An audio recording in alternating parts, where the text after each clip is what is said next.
all of his friends liked the hat. So George added more fun. For himself. And in conclusion, blah-de-blah-de-blah, etc., so forth and so on. Well, that's some hat. And yellow.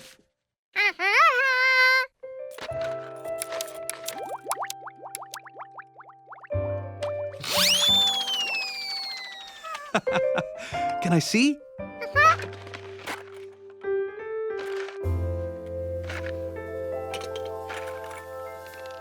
Oh, boy, this is one fun hat.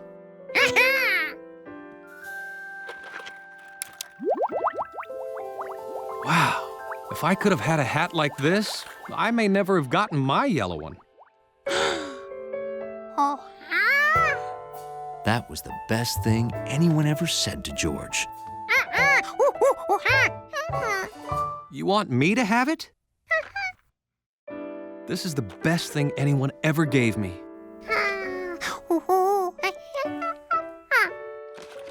Oh, surprisingly comfortable.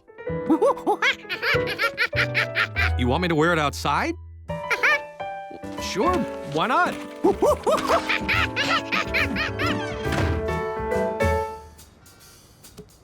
Good after... Oh, some chapeau. George made it.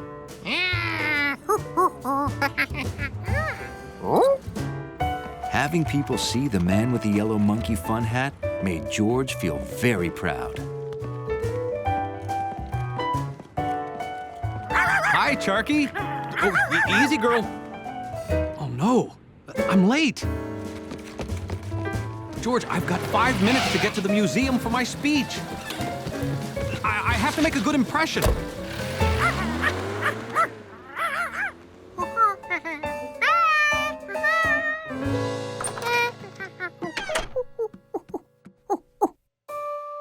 George was tempted to play with the yellow hat. But the man had asked him not to, because he needed to wear it to give a very important speech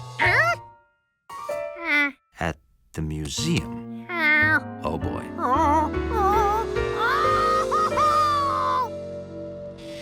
Hi, George. Bye, George. And if an apple traveling at the speed of light hits a static banana...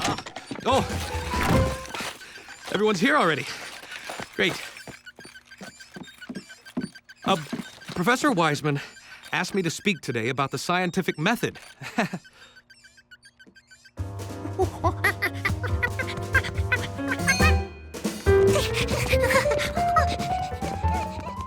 Of course, we've all heard the saying, what goes around comes around.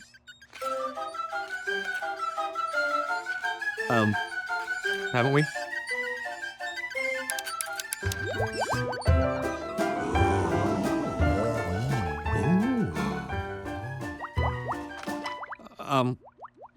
Did I say something wrong? No, continue. This is fascinating. Whoa, what's stuck to my hat? Oh!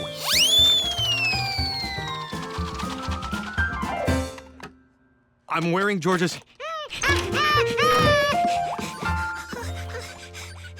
Actually, I can explain.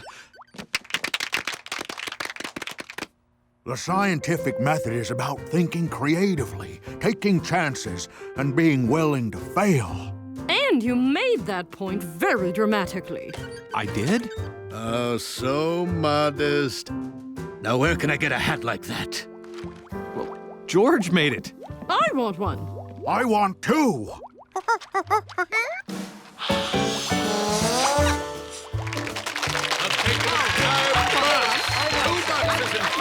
And that's how George got his picture on the museum wall.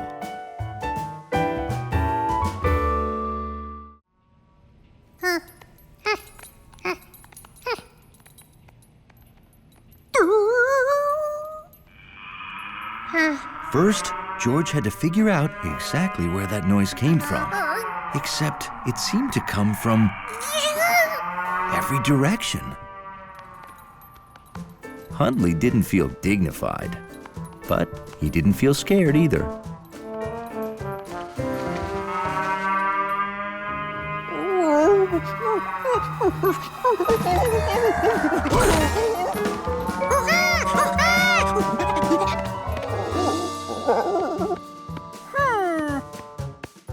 Okay, the one thing George knew about sound was the closer he got to something, the louder it was.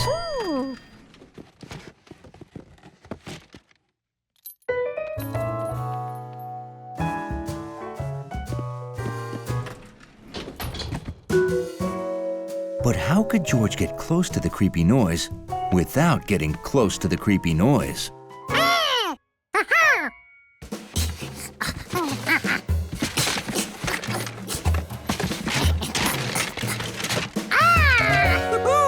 George was right.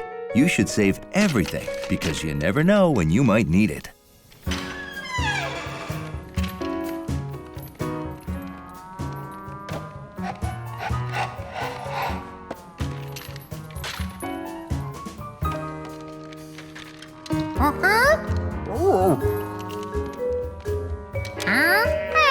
To help pinpoint the noise, George divided the basement into 4 sections.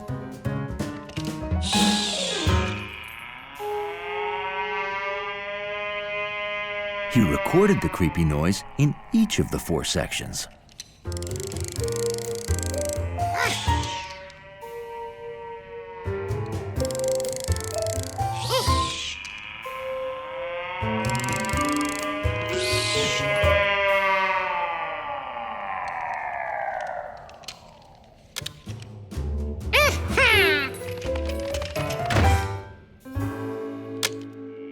George played the recording and listened closely.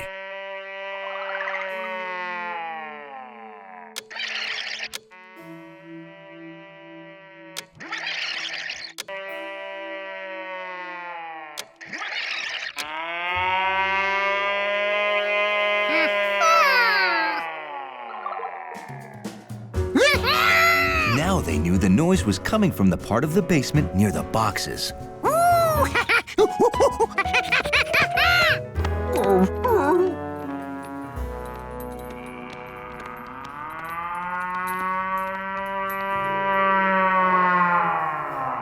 They'd found it.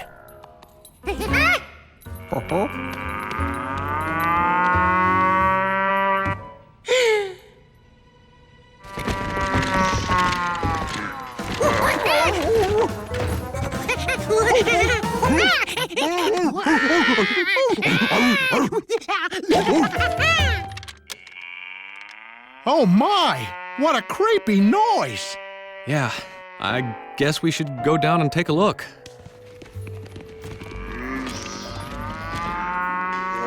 After you! No, after you. Hundley had enough. He was tired of being afraid.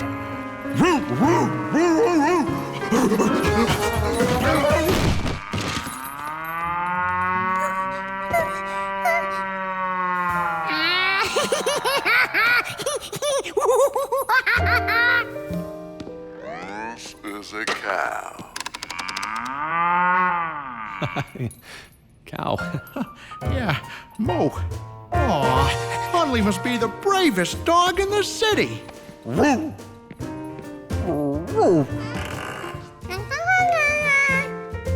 Well, let's get the rest of those boxes down here.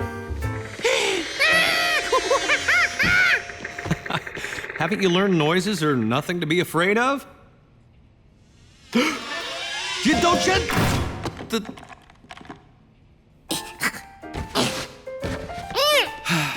Maybe we should keep your stuff upstairs, George. You never know when we might need it. Help! Attention! Attention! Help! This looked like a good bridge. But it was too short.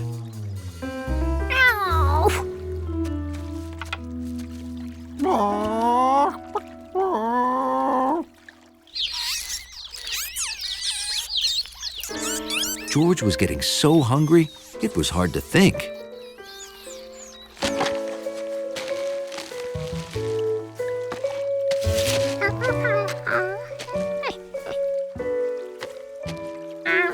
He couldn't think of any way to make a branch longer.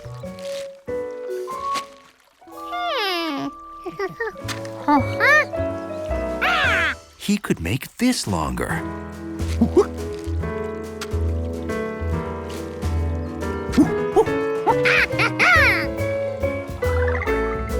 But could chicks walk on it?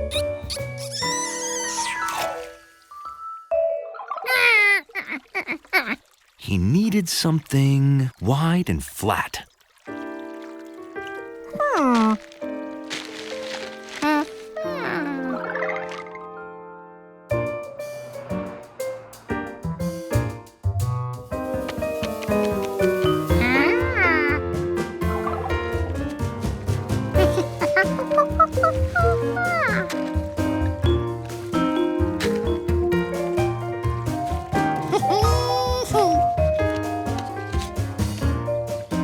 Now he just had to repeat the same pattern until it was long enough.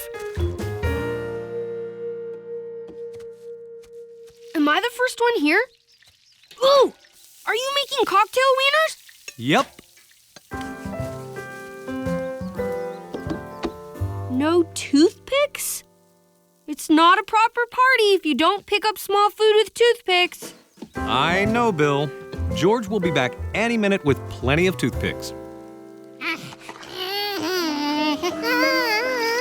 George had made a bridge, but was it long enough?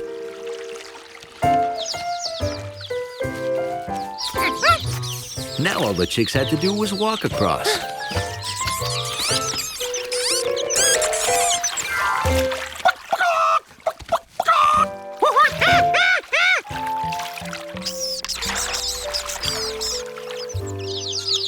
The bridge wasn't chick-safe yet.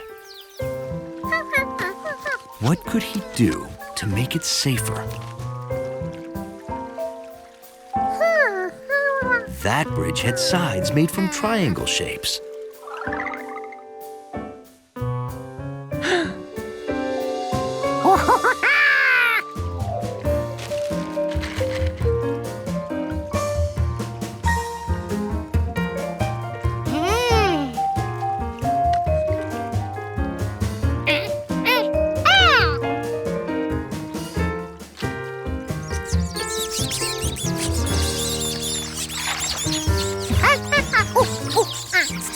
George suggested they cross one at a time, in case the bridge wasn't strong enough to hold them all.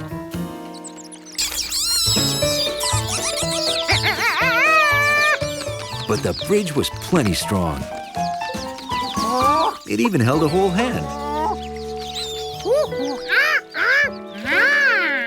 A job well done.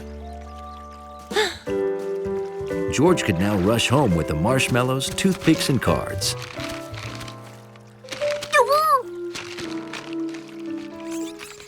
Maybe not straight home.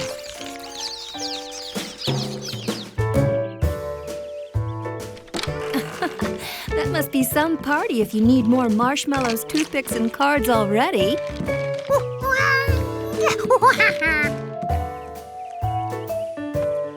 Now it's officially a party. Alrighty.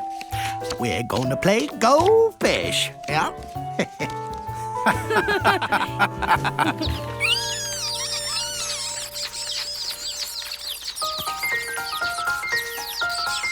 Mama, come see what the chickens built. They are geniuses. We better start looking at colleges. And that's how the Rankins College Fund for Gifted Chickens got its start.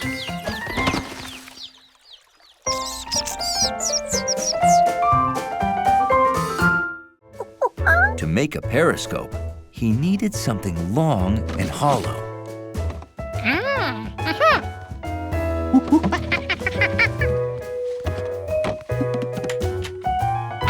And a couple of mirrors.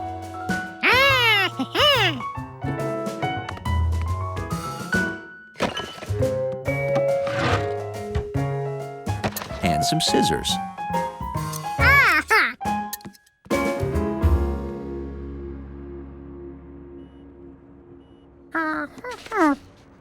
figuring out where all the holes should go wasn't easy.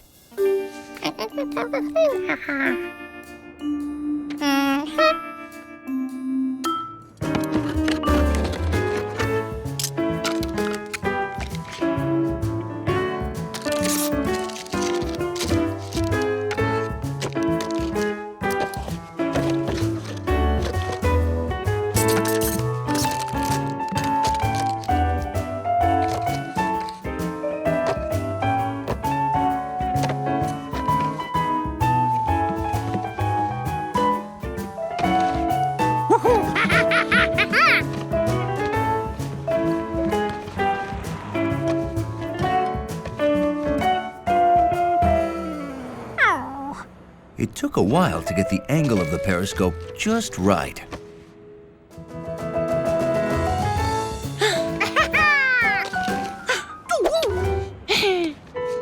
He was gonna need something to hold it all together.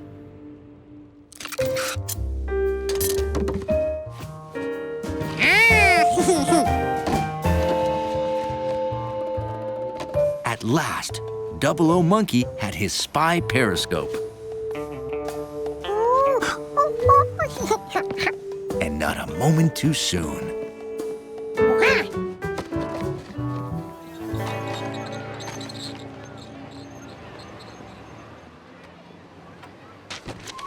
George's periscope worked great. He could see between things, over things,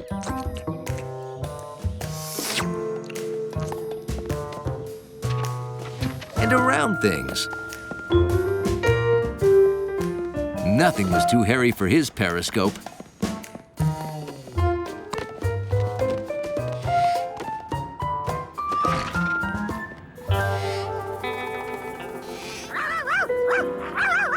Except maybe Charky.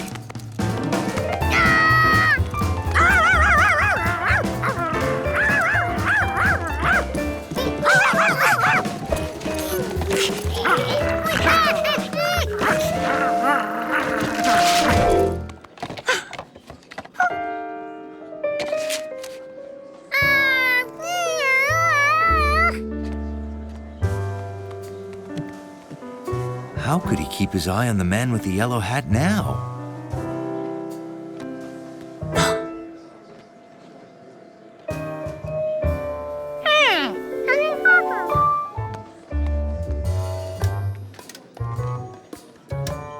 A broken periscope can't stop a super spy with tools like a mirror and the brain of a monkey.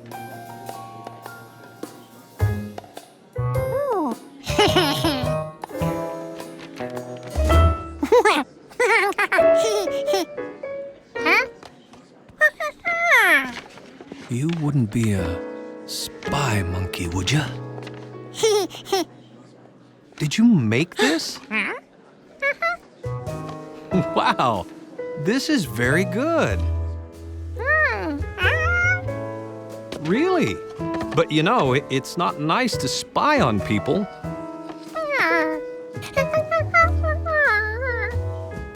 And can ruin surprises like this. Now, do you want an official 00 Doggy periscope, or would you rather just make another one? You want both?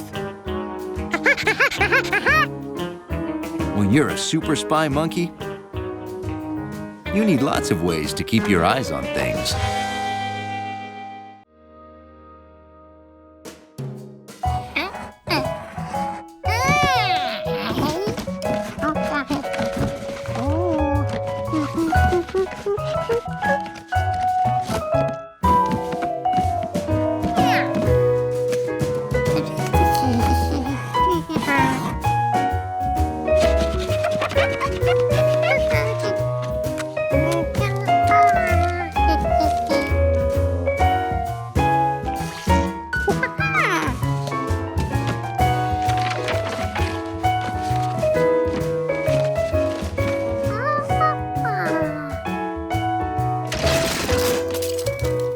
There was only one way to find out if this would work.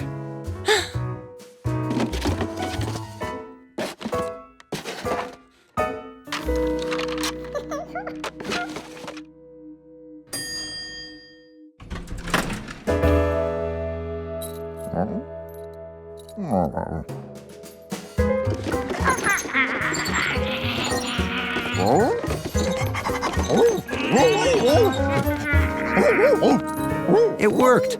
Hundley thought George was a real robot.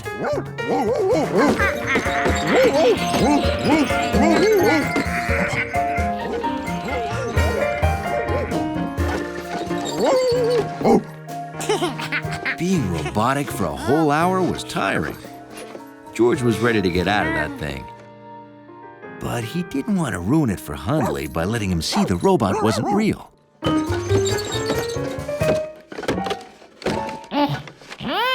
Since he couldn't reach the button, George decided to relax and wait till the elevator came.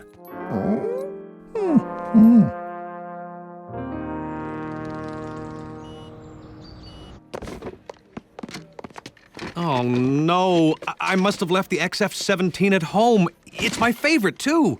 I can go get it while you finish setting up. What's it look like? Well, it's 2 inches tall. It's red. Oh, and it has no legs. George waited so long for the elevator that he fell asleep.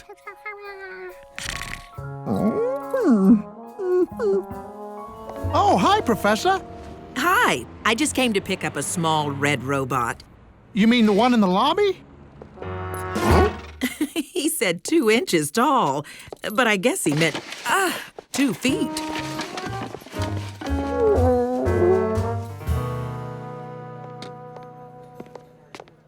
Did you find my XF-17? Yes, it's so cute. How old were you when you built that? 6? I was 22. It's cute? I left it by the elevator because it got heavy. Heavy? There was the elevator. Finally, George could go home. Uh-oh, I left it right here. Oh, no. Someone must have kicked it. Check the floor. I don't think you could kick that thing across the room. Oh, sure you could. It's only 2 inches tall. You mean 2 feet? I know the difference between inches and feet, Professor. There's a runaway robot upstairs. It's small, red, and says XF-17 on the side. You got the controls? What controls? It has no moving parts. I'm so confused.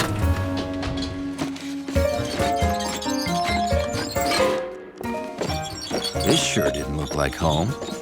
Who were all these strange people? That's not it. Is 2. I know that handwriting anywhere. George, Professor Wiseman brought you to the museum because she thought you were my XF-17. Yeah, your outfit's so good you almost ended up on exhibit. Hey, that's a great idea. Huh? We promised an XF-17 model. We never said it wouldn't be monkey-powered.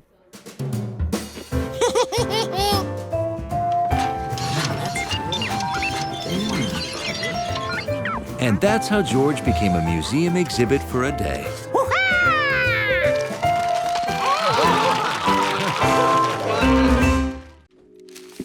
Nice web, George. Playing spider? All right, Spider Monkey. Here comes a big fly. Food didn't stick to the web. And the web couldn't stick to the wall because George was too heavy. There you go, Hundley. Maybe you should leave web making to the spiders. Huh, George?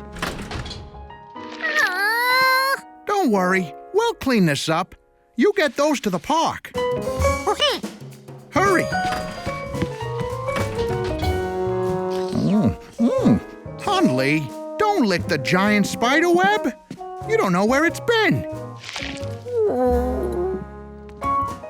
Maybe a monkey making a giant web was just some impossible dream.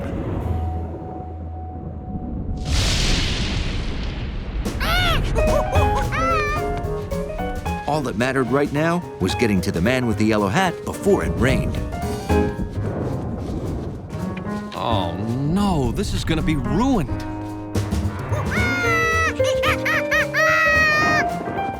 George! Are these to cover the statue? Wow! You even brought plenty of extra strong tape so it won't blow away. Thanks! You really saved the day.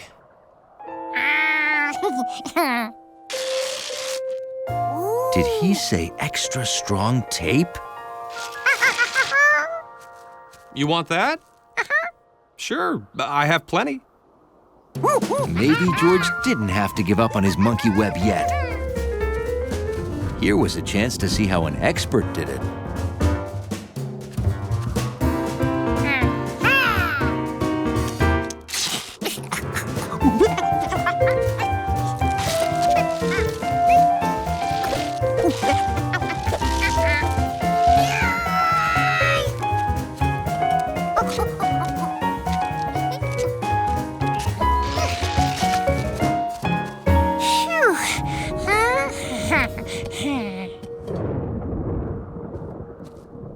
George, let's get home before we get caught in the rain.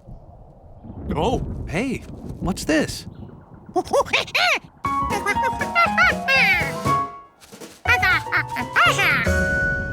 Well, that is a pretty good monkey web, George.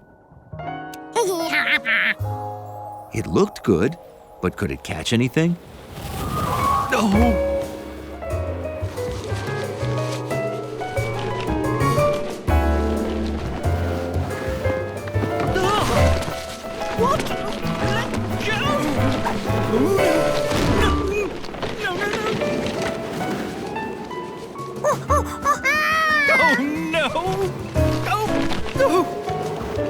Can we help? Oh, yes, please. This is my grandfather's collection of antique postcards. They're priceless. We'll never get them all.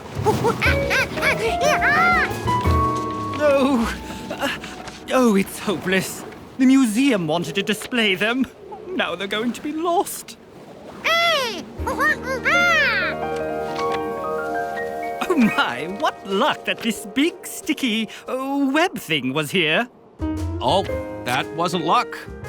That was a monkey. Rain, I've got to recover that statue, now. Oh, and I'd better get these to the museum, fast. Thanks again.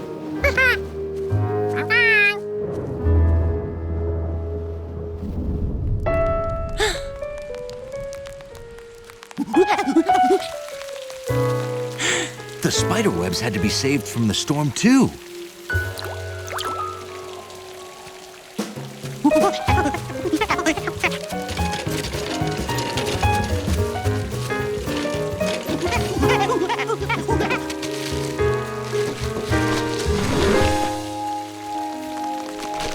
Making webs was hard. George was impressed little spiders could do such amazing things. George got rid of the rainy day and gave him a sunny mountain view.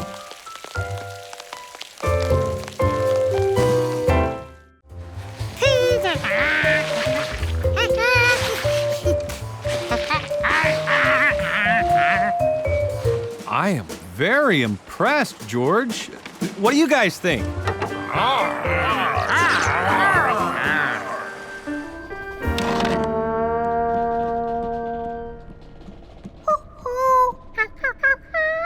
George snuck down with something to cheer up sad Captain Hundley.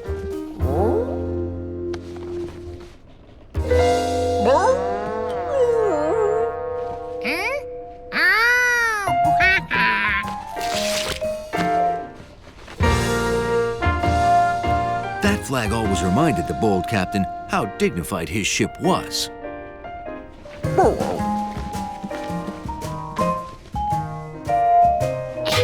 George wanted to hang it up where Captain Hundley could enjoy it.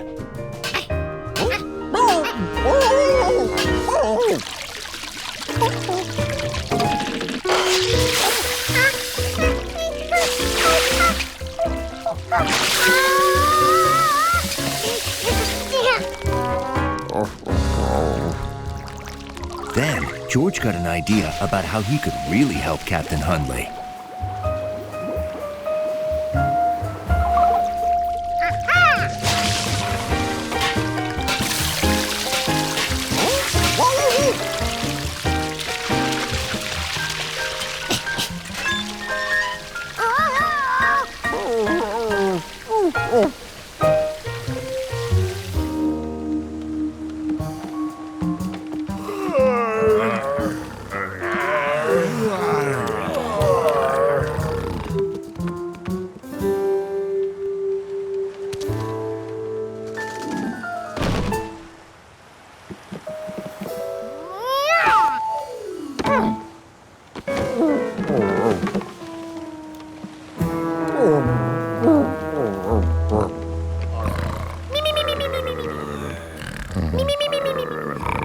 Where is that good little monkey?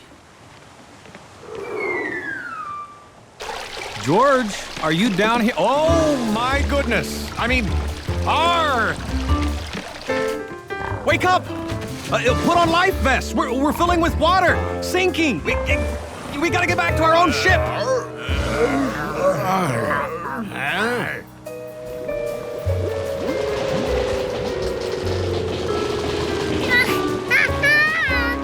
Intrepid Captain Hundley instantly took control of the situation. The wind's out of the northwest at 30 knots, Captain.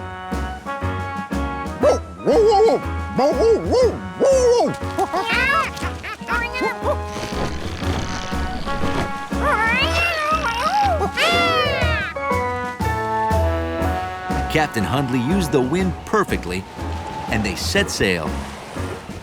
George! George! George!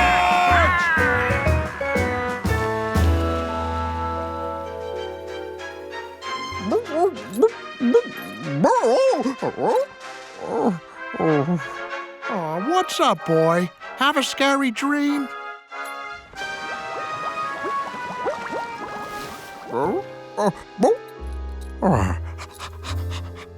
That was the strangest dream any dachshund ever had.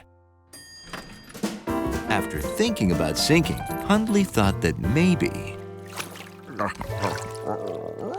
if his boat wasn't weighed down with water, maybe it would still float. And it did. So George hadn't ruined his boat, he just sunk it. Hey, that sounds fun, doesn't it, George? Say, Hundley, your good pal George is going to come out on the boat with us today. At least Hundley knew what to expect, so he was prepared.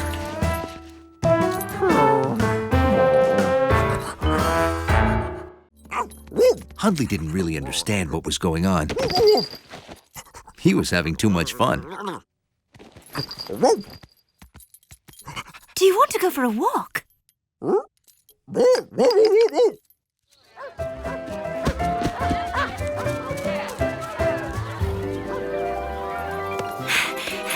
Isn't this fun, Lord Percival?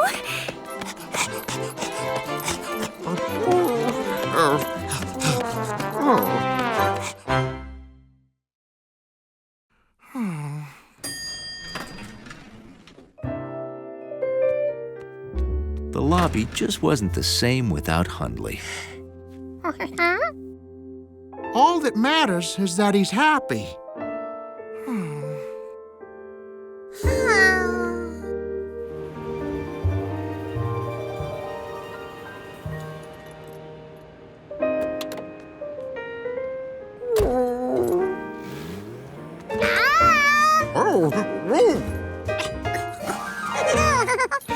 George had never seen Hundley this happy to see him. Percival, you haven't touched your Bratstvian beet casserole. Now you eat.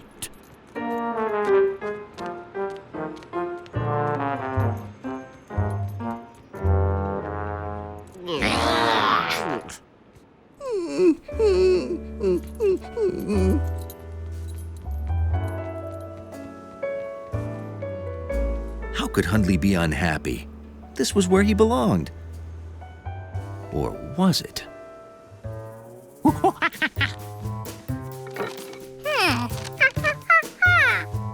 That picture didn't look like Hundley to George, but why not? Maybe these measurements needed to be studied by a monkey brain.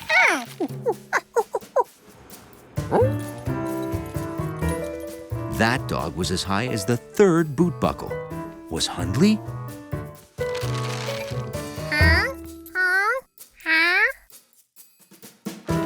He sure was. Was he really 4 stripes long?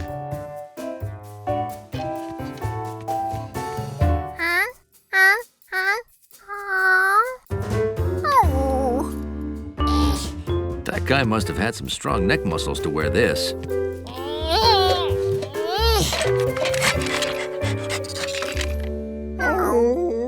They weighed the same, too. Hundley matched all the measurements.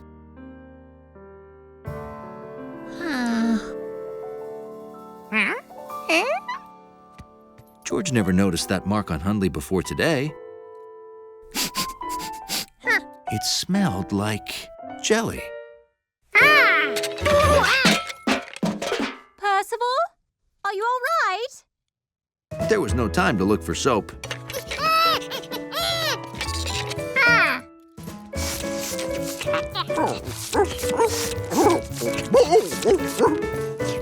Is something wrong?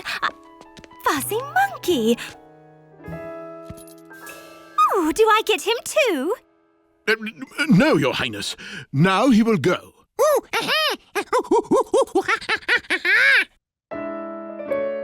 Wait! Look! Lord Percival's royal birthmark has vanished! Impossible. That would mean... He's not Lord Percival after all.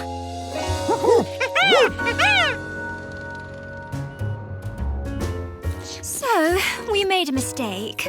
Hundley must return to his old life. You hear that, boy? Don't be too sad, Hundley.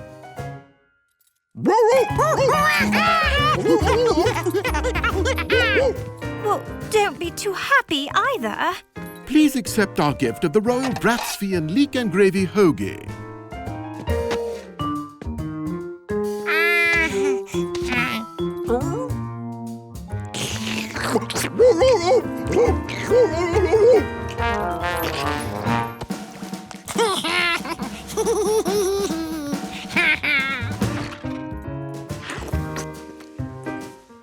A dog's lobby was his castle.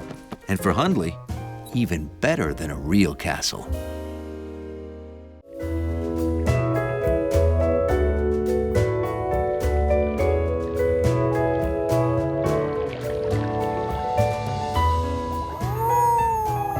Welcome to the coral reef, George. Those look like plants and rocks, but they're fragile animals called coral polyps. They live in colonies. Skeletons of hard coral are made of limestone. Those hard skeletons create the foundation of the reef. The reef's home to all kinds of sea life. Sort of like our big city is home to all kinds of people. What happened? George, can you hear us?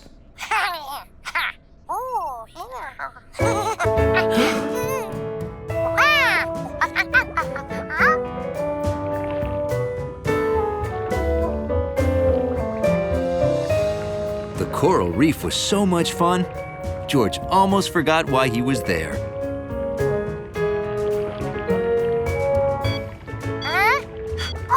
George, you're near the satellite. Head to the C4.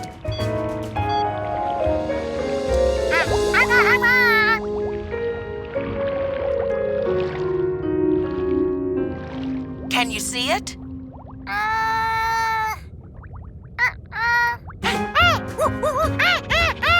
What? Did you find it? Nice. But we're not looking for crabs, George.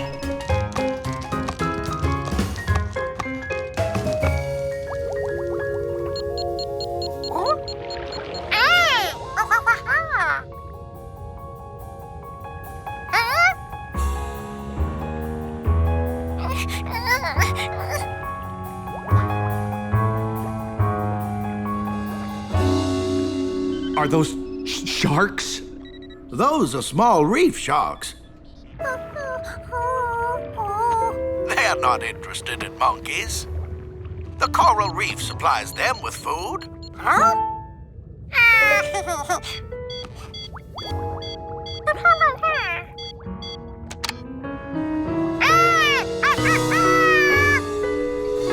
He found it! That's my monkey! George, can you see an open place to move the satellite to? Good. Now release your emergency marker.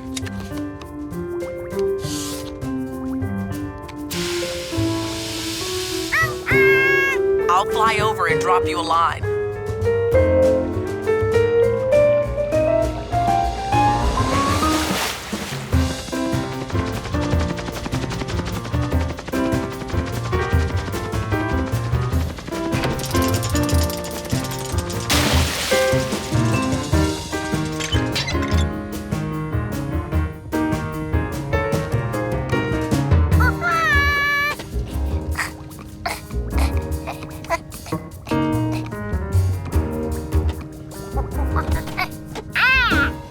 All right, George. Now attach the hook to the satellite.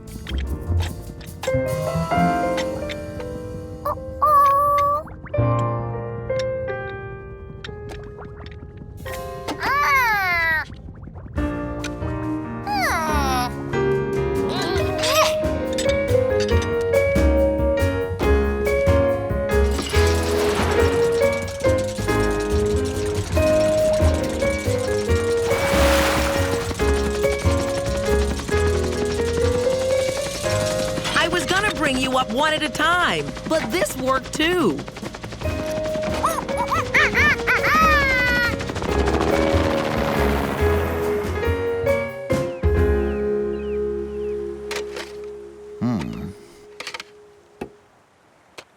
The data module's intact.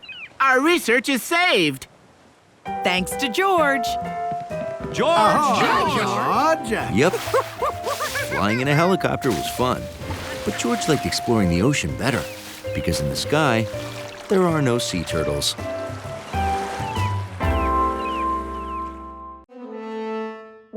Here, try it.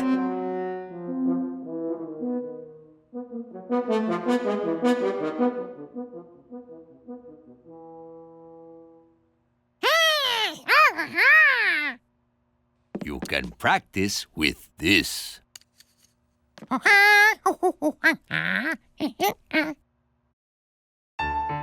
George took conducting very seriously and practiced all the time.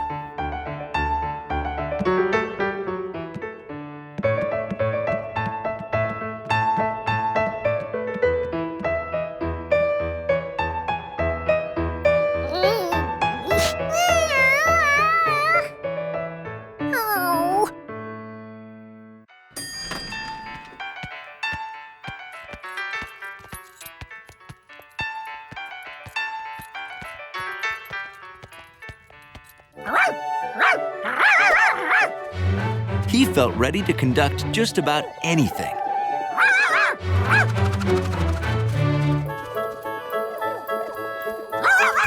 Except Charky.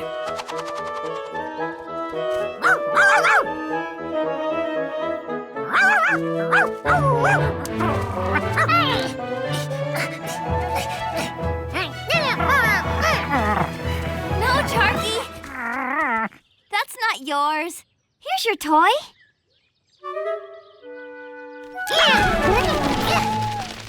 Sorry, George.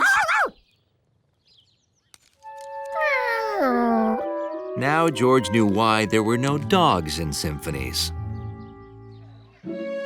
When showtime came, George felt like a conductor. Oh, you look like a real conductor, George. No problem. Here, use mine.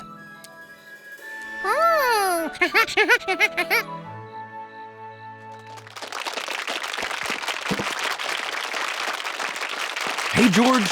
Looking good.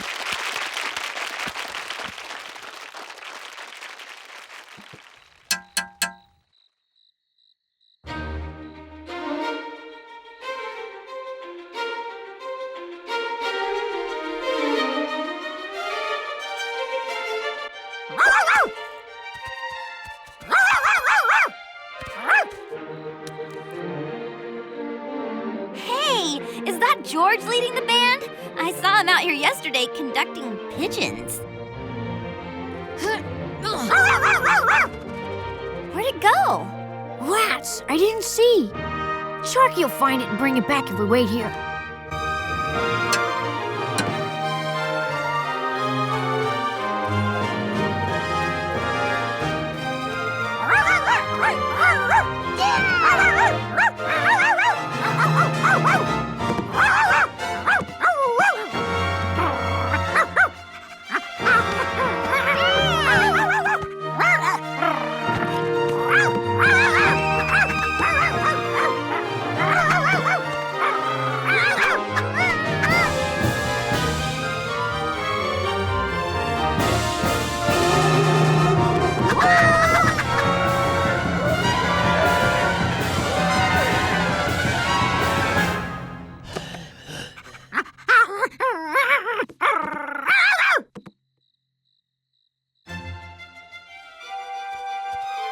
There she is. Sharky! Stop bothering George! Can't you see he's in a tuxedo?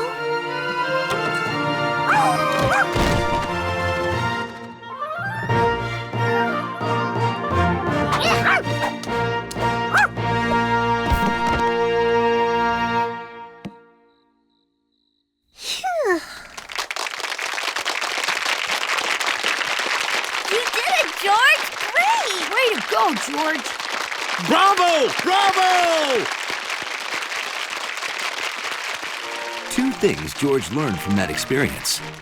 Timing was everything. And people love watching a flipping dog.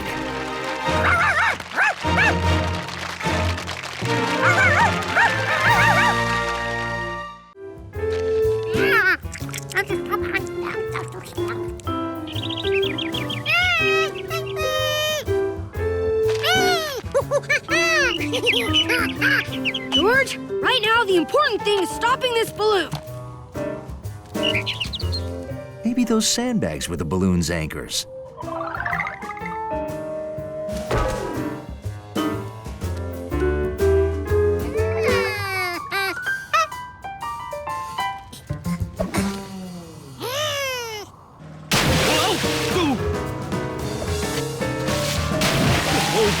Steady, steady.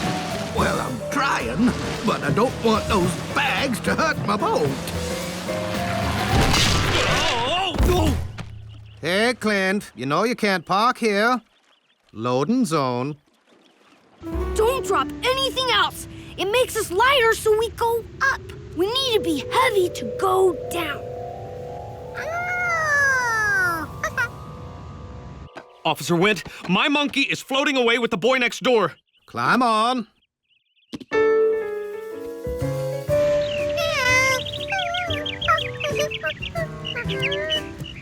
It's okay. I'll get us down. Just stay calm!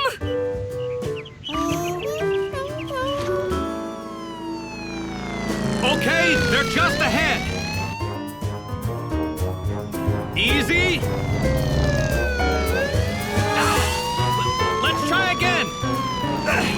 Got it. Whoa, whoa, whoa. Well, good luck then. Oh, oh, whoa! Oh! I've got you, George! That's not a safe and approved manner to ride a balloon! I know, Bill! I know! Now, don't worry, I'm gonna help you. Ow! Ow! This is what happens if you don't follow the rules.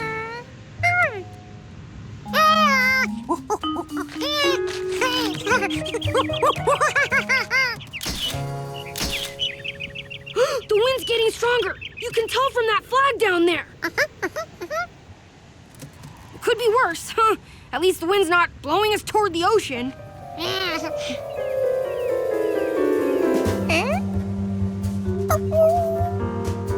Oh no! The wind changed! It's blowing towards the sea. Do you know what that means?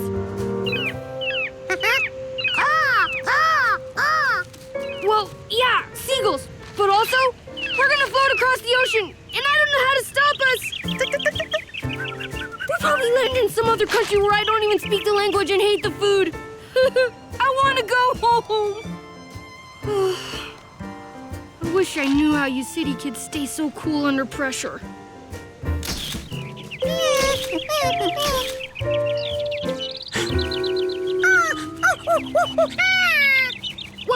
What is it? What is it? Hey, pull that cord. It will open up the vent and he can fly out the top.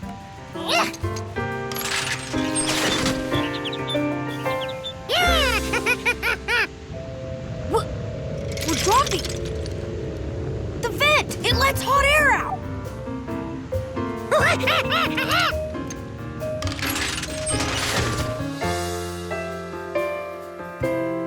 So that's how you make a balloon go down. George, you saved us.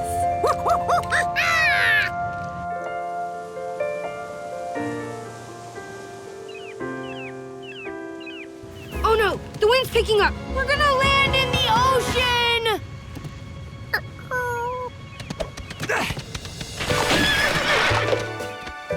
I've got you, George! I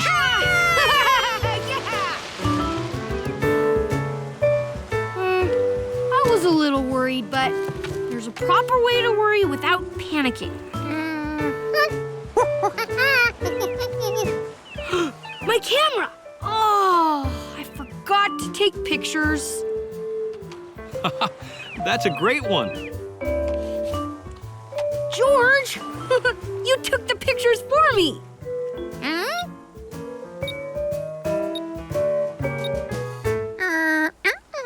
If I didn't and you didn't, how?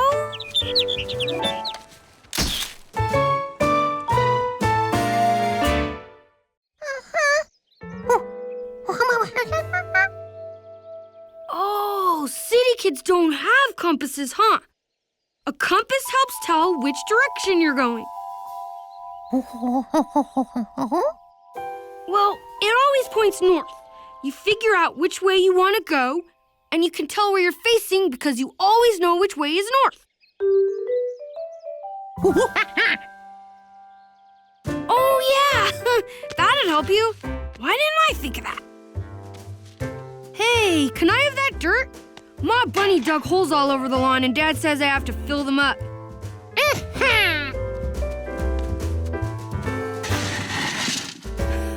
Boy, can that bunny dig. Thanks. Anything you want to borrow, just ask.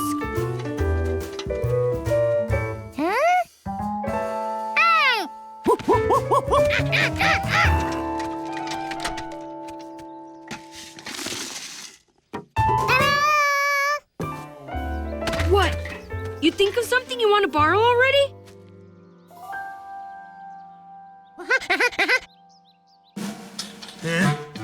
There. Okay, Gophers, stroll in, eat delicious grapes, trigger the rope, gate slam shut, and wham! Gotcha, Gophers!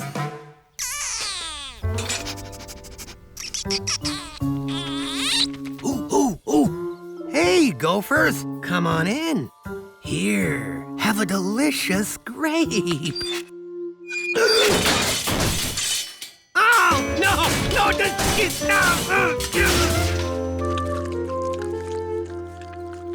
Are you here to catch 'em or feed 'em? Just testing out the gopher cage. Works. It's pretty good. Oh boy, I'm back. Don't worry. I'm gonna go get the extra heavy equipment, which has never, ever failed. I'll just be back. I'm gonna go. George had everything he needed. A compass, a professional digger, and a way to get rid of the used dirt.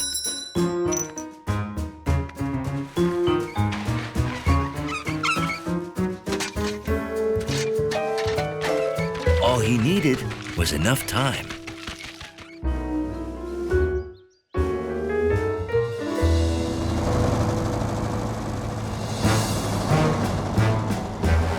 Attention, Gophers! aboard the Calhoun Crane Express!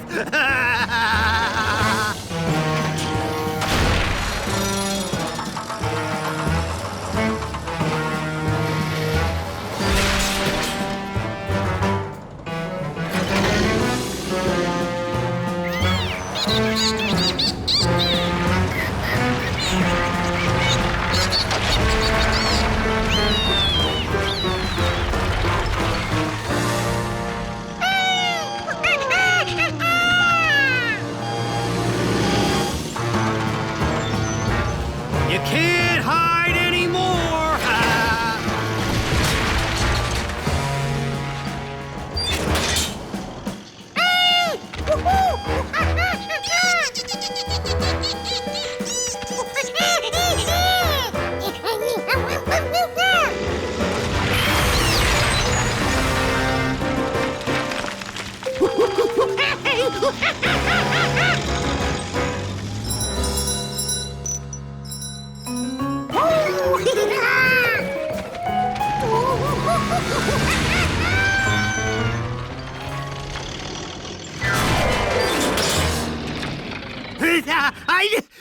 I did it!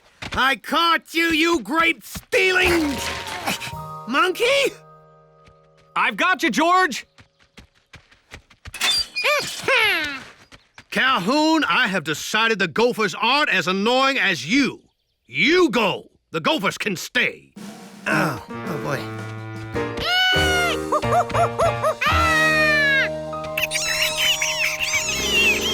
Oh, what a mess! So, who wants to help me clean this up? I can pay you in grapes.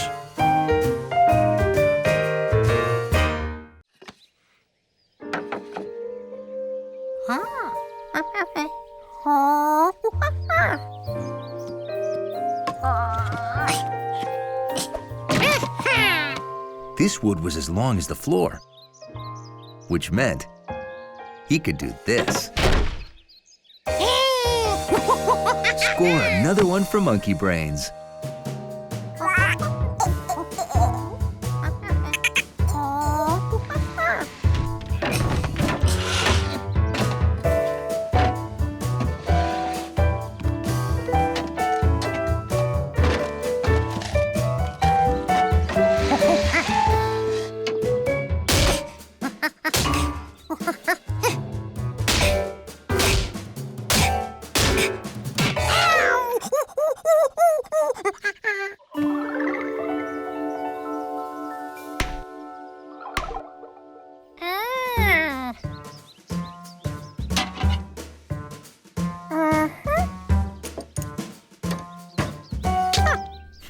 So that's what the goggles were for.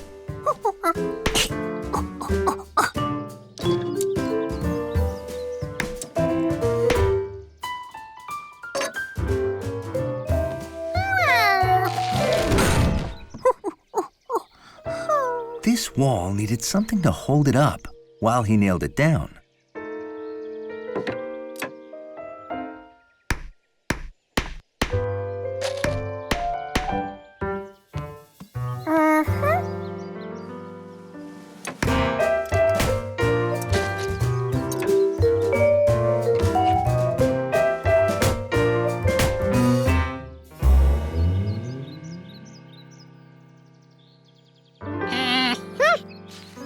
Just one wall to go. But George was out of nails, and the only wood left was the piece he couldn't lift.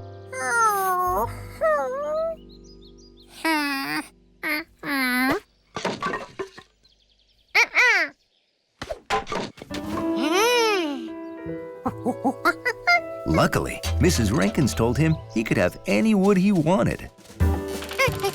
Mr. Quint wasn't home, but George had seen him get nails this way.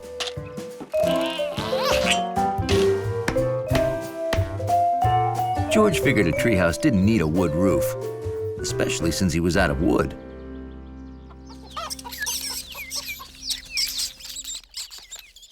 How do you like your new...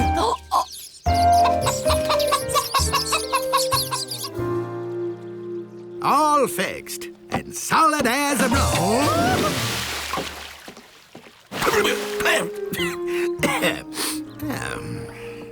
Maybe you should have used nails. Oh, I'm dying to know what you've been up to. Can I look yet?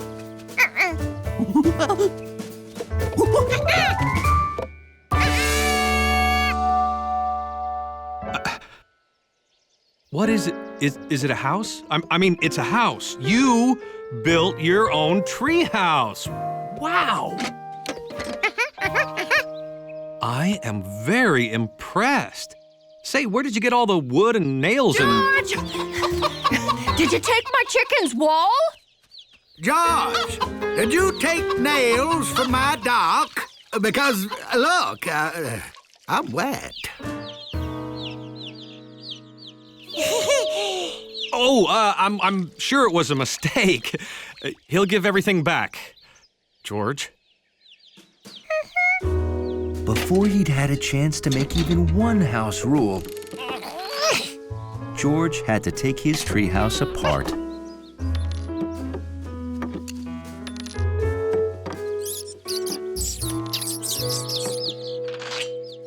Wait, I said you could have any nails you wanted. I could have been more specific. Then I can make a new wall. That one looks like it belongs there. Now George had a place where he made the rules. Rule number 1, you have to draw on the walls. And rule number 2, always butter your corn with your feet. Oh, this isn't easy. House rules. I know. Okay.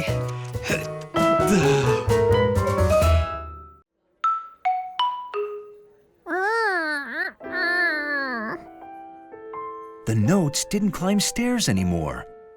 Betsy, for crying out loud, I'm in 3rd grade already. Oh, Betsy, wait! What did you do with my xylophone? Now, Betsy, don't get sore.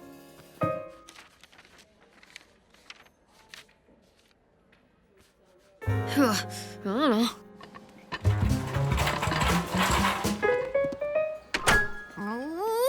George, I need my xylophone. Betsy, wait!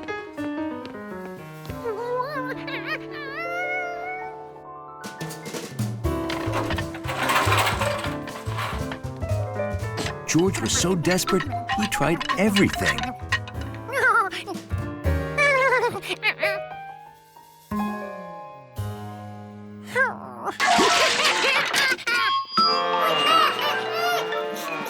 What was that?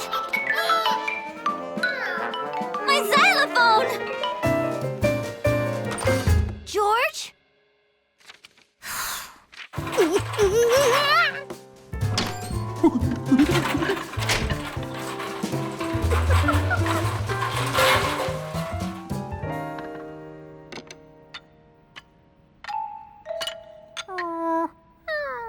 This was hopeless. George was never going to figure out how to put on those keys. This key had a number on it. And so did that one. They all had numbers. The first was 8. What comes after 8? 6 was all roundy like 8. They just looked right together.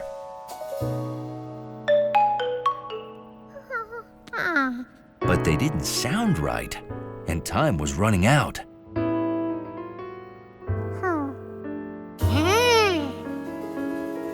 What if 8 wasn't the place to start? Maybe number 1 came first, like in counting.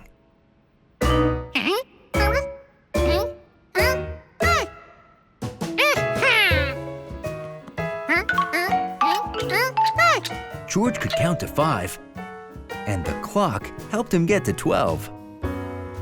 1, 2, 3, 4, 5, 6, 7, 8, 9, 10, 11, 12. Trouble was, he had 3 keys left. All right, stand in front of the risers. I want to get a group photo.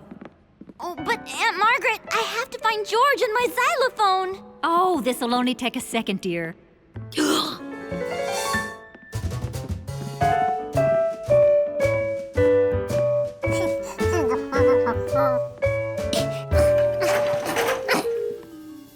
those last 3 keys go? George couldn't count to 15.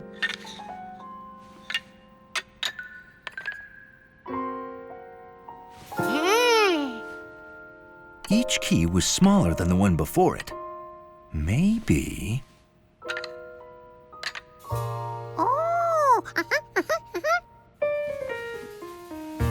1, 2, 3, 4, 5, 6, 7, 8, 9, 10, 11, 12, 13, 14, 15. Only one way to test if he'd gotten it right. Say cheese. Hey! That looks like... And the notes climbed the stairs. my xylophone! Hey, what'd you do to it? I can't believe you fixed it! Huh? This key always used to wobble. Oh, thanks, George.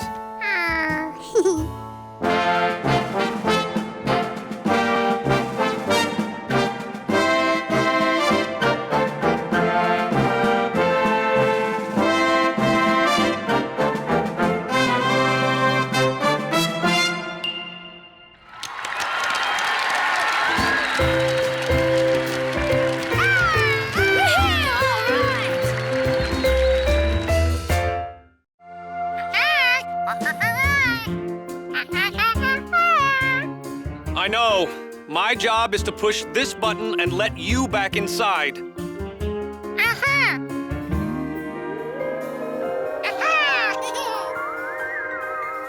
And don't forget, be a good little monkey spacewalker.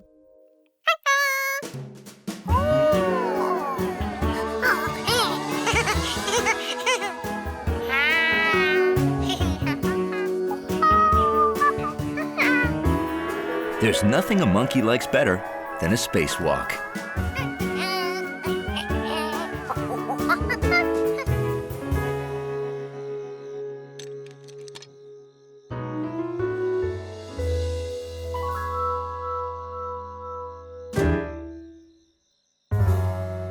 Wow! That city kid really gets around. George knew what he had to do first. Remove the nuts using the wrench.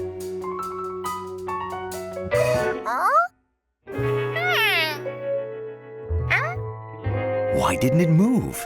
He knew the rule. Lefty-loosey and righty-tighty.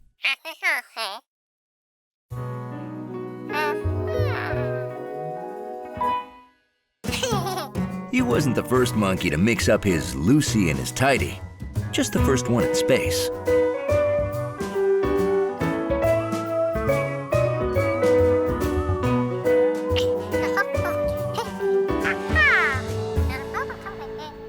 Oh, did I mention George only has enough air to last 2 minutes? Well, you did now. George, you must complete the mission expeditiously. Huh? I mean, finish up and get back in the rocket very quickly.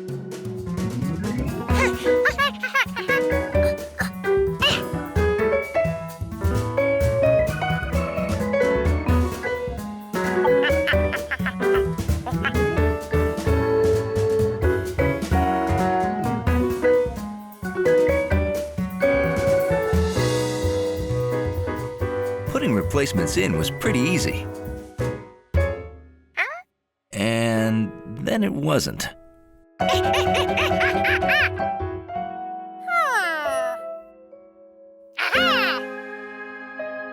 Maybe he needed to put this stuff in exactly where the old stuff was.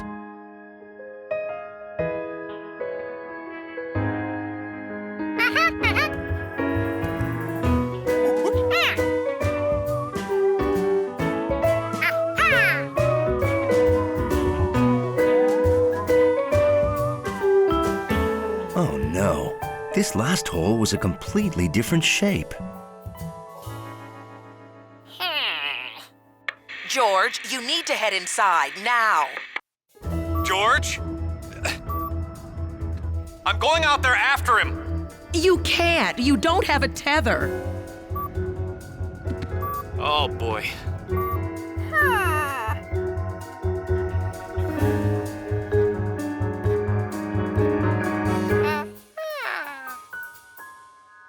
Why, it wasn't a different shape at all.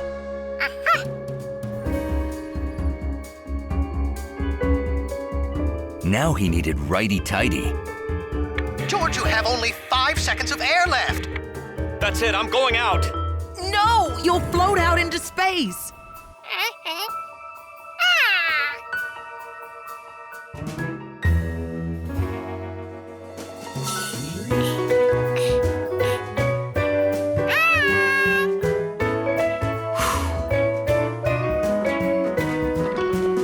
He made it! George is safe!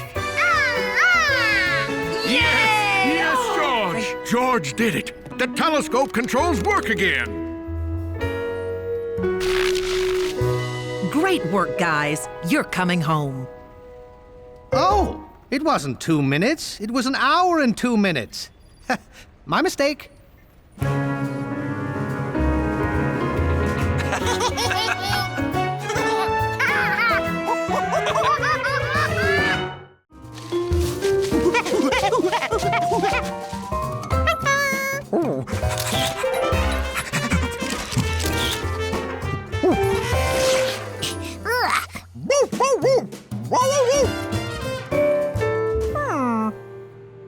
Maybe dog food made Hundley jumpy. Only one way to find out.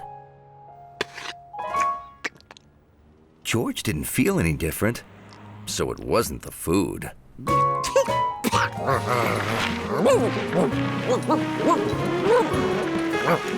Hundley was more energetic than ever. Now he wanted to go back out to play.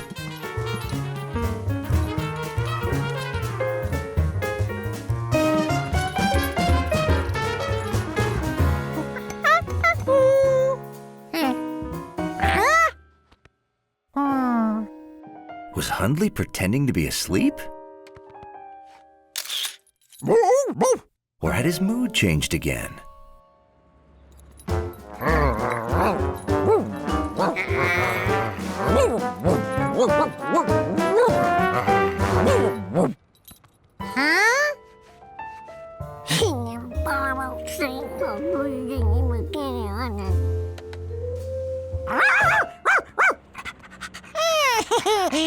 George did want to play, but he had to solve the mystery of Hundley?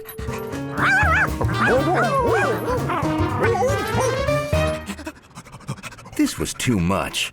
Was Hundley sick? No, his nose was cold.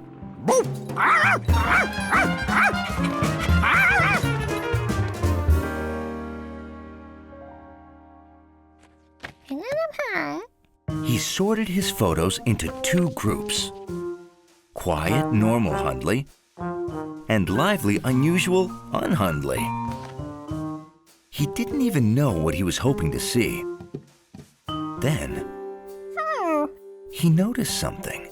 Normal Hundley had a brown collar, but Jumpy Hundley had a red collar.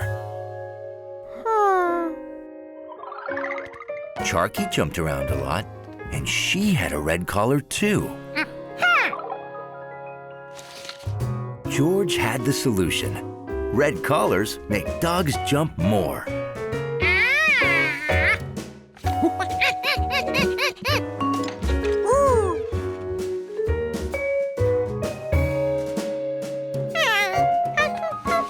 To test his theory, George put on a red tie.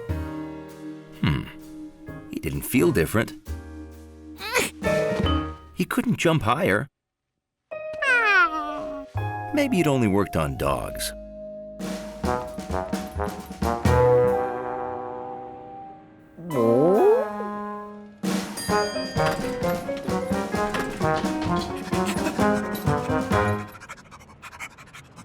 Hundley thought he sure was looking good tonight.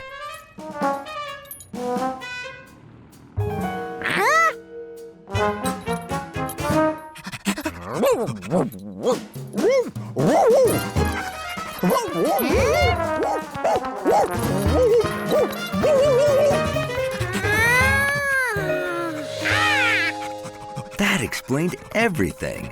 Hundley was acting like two different dogs because he was two different dogs.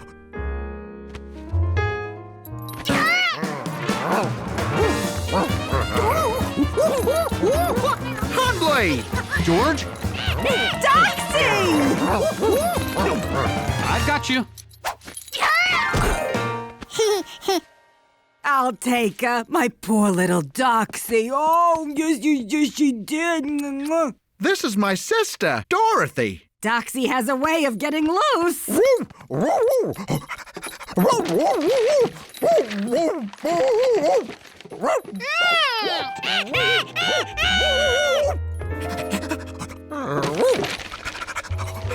Wow. If I didn't see her right there, I'd think that was Hundley wrecking the place.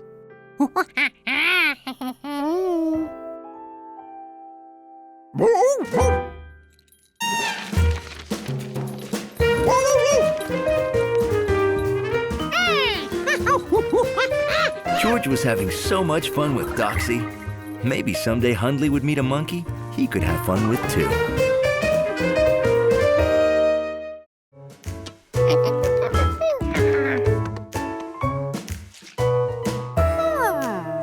The squiggle was much thicker in Sue Berm's painting. Was it because she was bigger? Or was it because she used a bigger brush?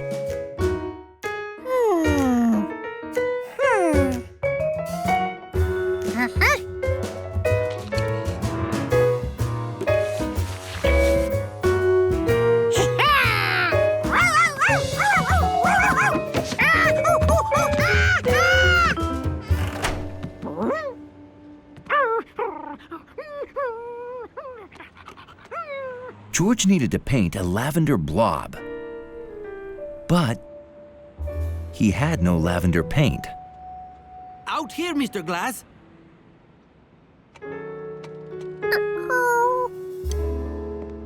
Mr. Zubel and Mr. Glass were right above him. George worried they'd look down and see the painting. Ah, we could also use lights like this to focus attention on the painting. Great. Let's do it. There's one other thing I think you should have. It's in the oven. You keep art supplies in your oven? No, I made carrot cake. Oh, one piece, then back to my lobby to hang my unique painting. George had to finish his painting in the time it took one billionaire to eat one piece of carrot cake.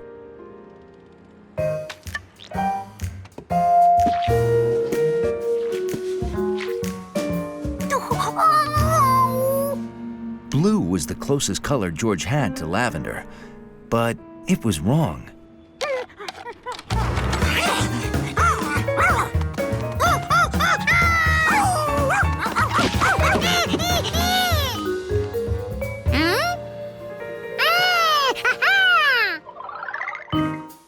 Sharky's feet reminded George how Sue Berm mixed colors to make different colors.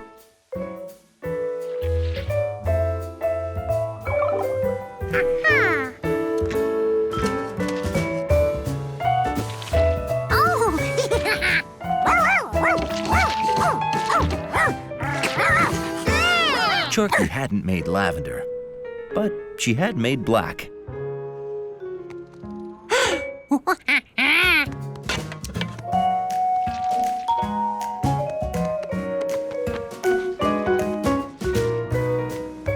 George had to find the combination of colors that would make lavender.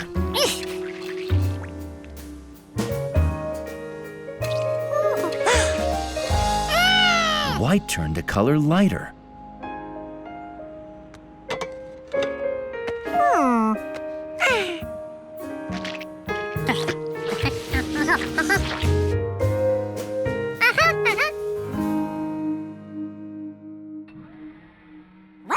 George hoped he could get to the glass tower before Mr. Glass. Hi, George. Hey, that's my unique painting, and another one just like it? There are two. And that's not unique. There cannot be two. Every Sue Byrne painting is different. And why isn't it in my lobby, where I left it? Monkey!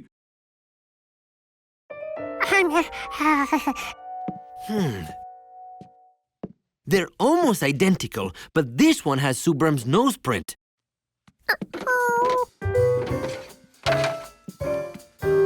The ripped one is the original. Monkey!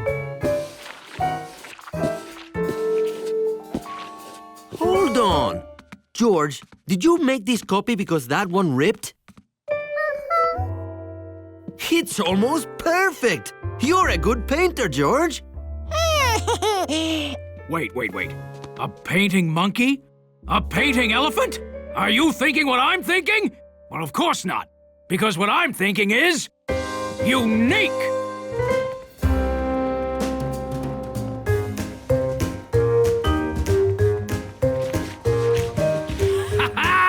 Tell me that anywhere else in the whole world there's an elephant and a monkey painting in a lobby. Well, I'd say your lobby is unique. Yes, exactly. And you know the best part? They work for peanuts!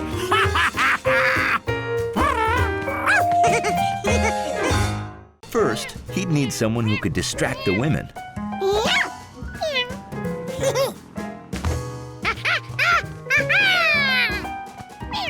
Second, he needed someone who could open that cage.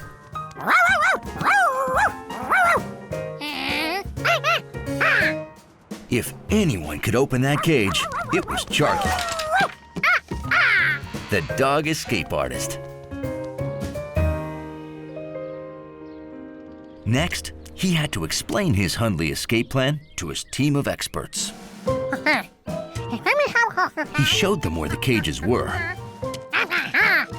and which one had Hundley in it.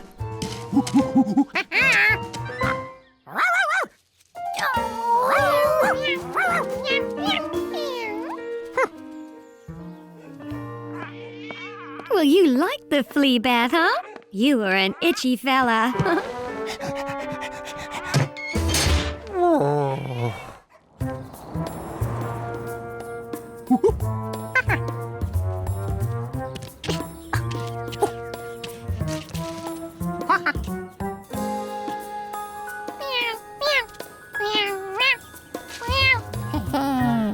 Phase 1, the distractor.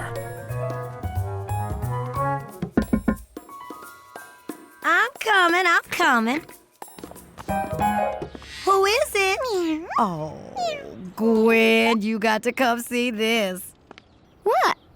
Oh, how sweet.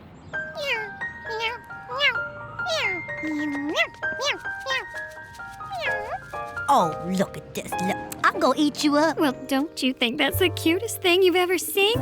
You are too cute. Phase 2, the escape artist.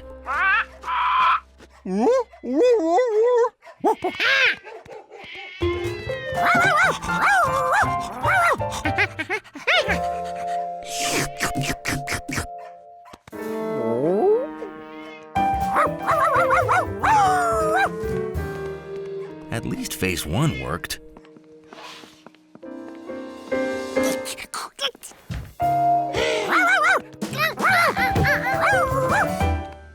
Who is that? We'd better check the cages.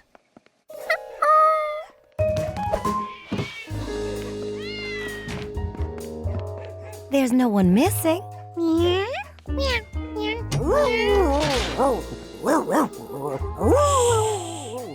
Now Gnocchi was getting locked up, and George couldn't open the cages.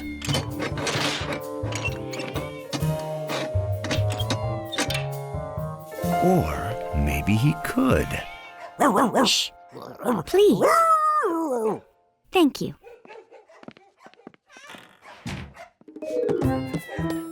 If he squeezed this, it moved those things and unlocked the door.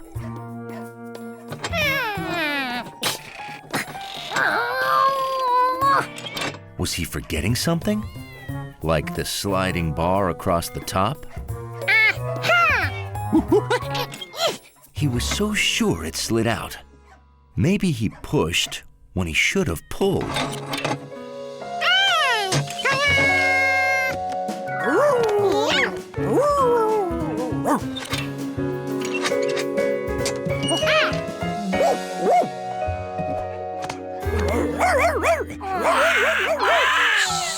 George hadn't figured out phase 3, how to get out unseen.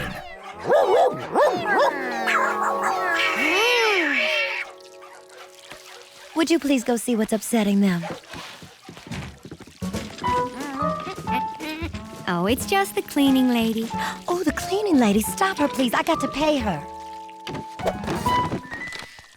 Too late. She's gone.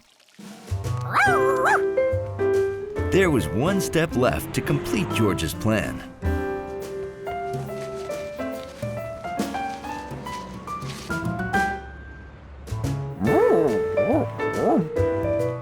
And now that Hundley felt dignified again, George could get back to his game. And Hundley could get back to defending his lobby's dignity.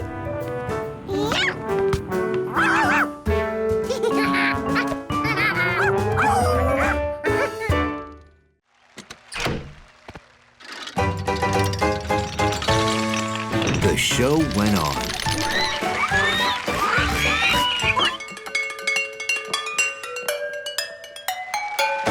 And on.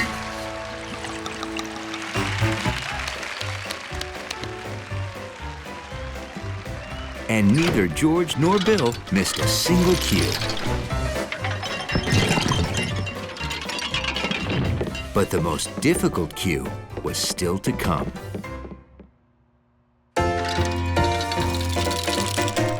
She's out in all weather, looks stylish in leather, has tons of bovine. We're doing great. Just that one big cue left, remember?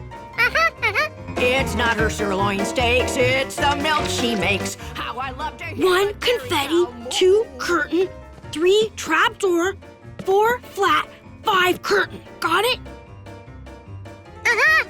What starts in her udder ends up as fresh butter, or milk or cream or yogurt if you please. Someone could trip. Everything she eats turns into lactose treats, from an ice cream sundae to a Got taco it. with cheese. George, pull trap 3C.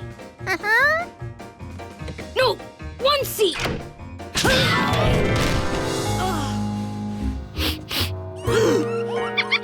No!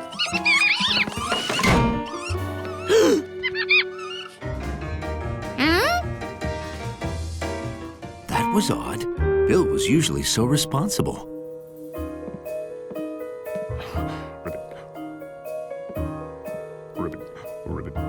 Ribbit, you can do this. 1 minute.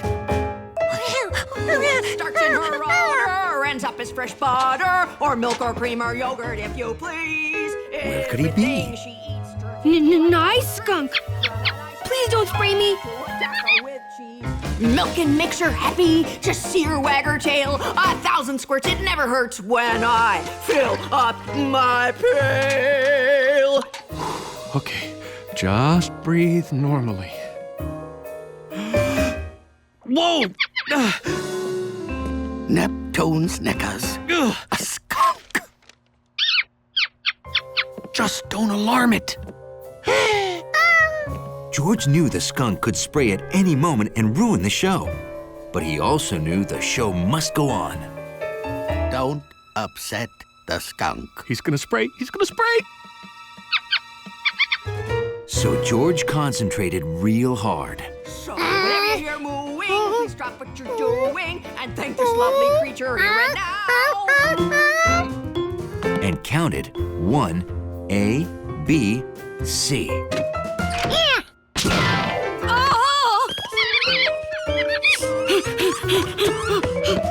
She's a topsy-turnsy, purebred Guernsey, four-legged miracle of nature. The cow!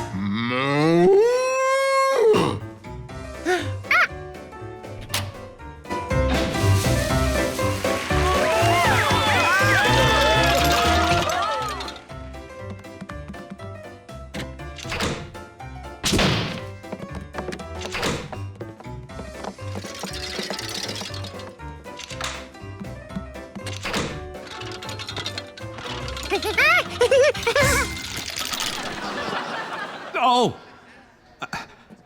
Hi. I was gonna do some frog calls for you. Here we go. Ribbit. Ribbit. Ribbit.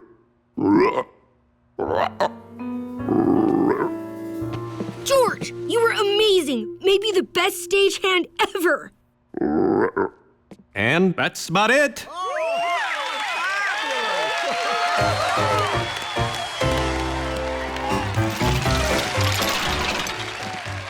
Curtain call, everyone. You fellas too.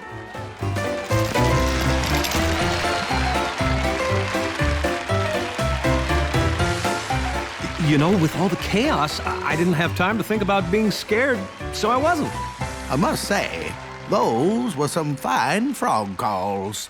Oh, you're just being kind.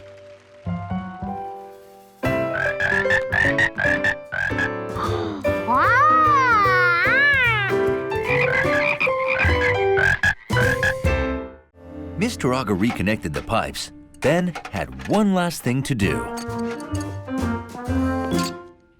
Would you like to open the main and allow everyone to have water again?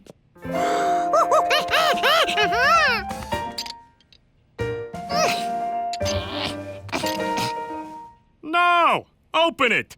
Lefty Lucy!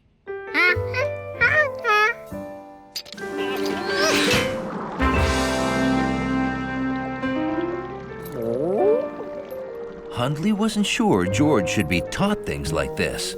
George, would you like a boat or a nice ducky? I'll go first thing tomorrow.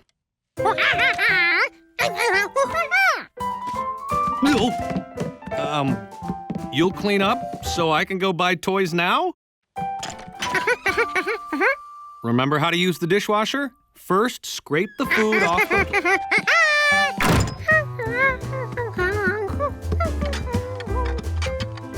George, being a good little monkey, did just as he promised.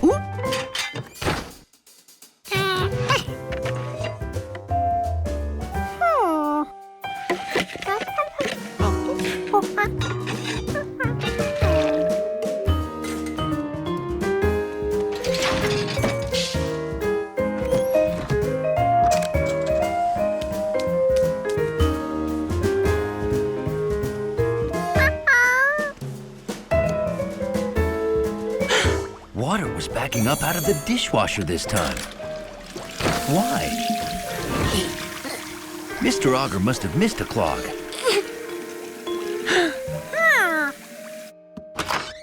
It was a good thing George had watched him closely. Righty-tighty shuts off the water.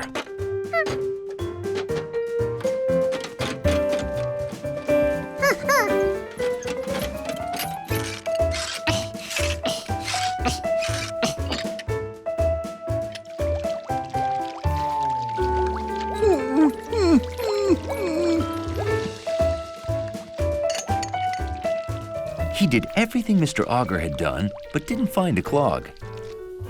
If the last clog moved to the kitchen, maybe this clog had moved downstairs.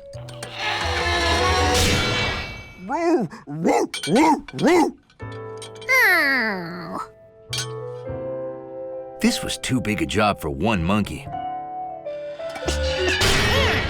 He'd better go get the man with the yellow hat from the store. Being a good plumber, George reopened the water main so everyone would have water. Being a monkey, he forgot he'd opened the taps in the apartment.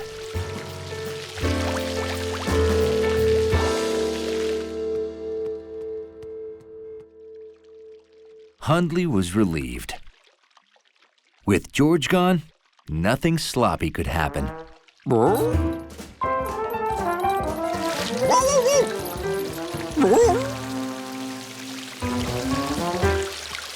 Pipes should always be properly tightened.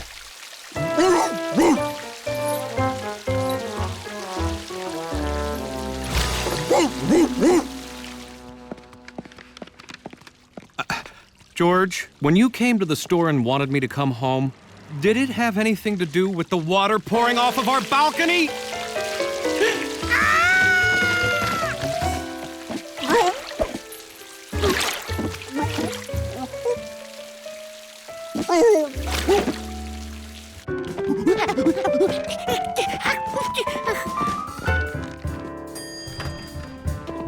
No! Did you call the plumber yet? Is something wrong? I was on the roof feeding the pigeons. Holy hinges! Hundley!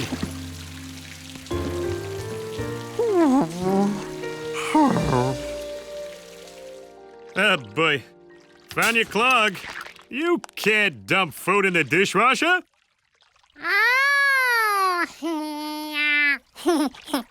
And from now on, leave plumbing to the experts. That would be me. His plumbing day's over. George enjoyed a nice hot bath with his new tub toy. Guaranteed never to slip down the drain. George rushed to show it to the man with the yellow hat. Then he realized he forgot something.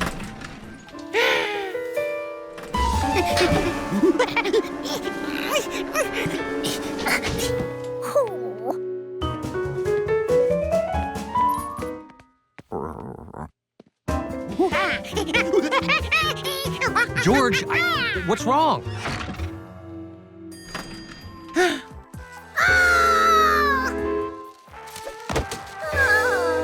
Someone left that in the elevator.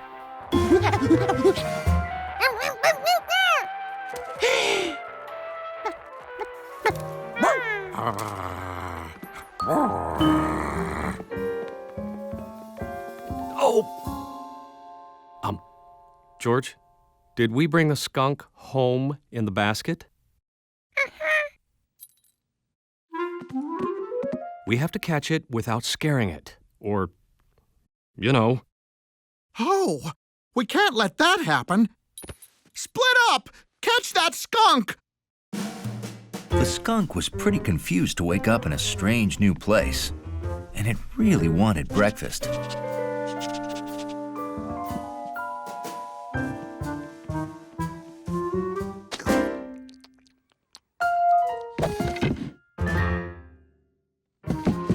No, stop! Come back! You're caught!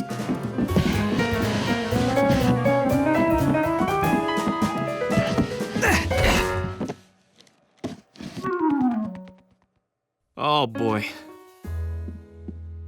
Stop! I'm organizing one elevator trip for all the floors to cut down chances of scaring the skunk. Skunk? Shh! Don't do that! Right. Sorry.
When that skunk finished eating, it would have no choice of where to go. The coast is skunk clear. Okay, going down. Wait for me. Zubul, don't frighten it. Oh, this is Jeffrey. He's a domesticated skunk. He's odorless. So that's the skunk that George saw. Wait till George finds out we were all worried about nothing. George's plan was working. In another second, that skunk would be captured by monkey ingenuity.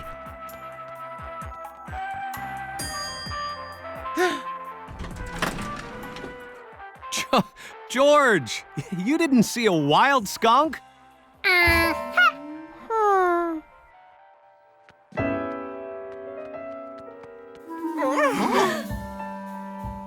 Oh, yes, you did.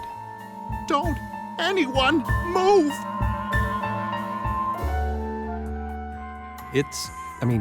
She's happy.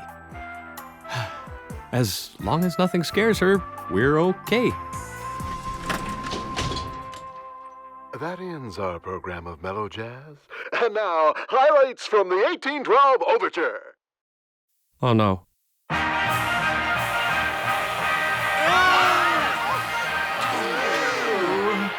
Huh?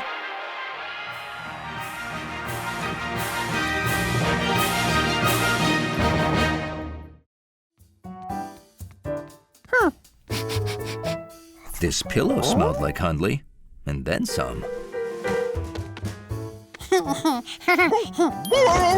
Hundley sure didn't like to share his pillow. That was the sound of Lucky's friend. Hundley was here. No doubt about it, Hundley was inside this thing.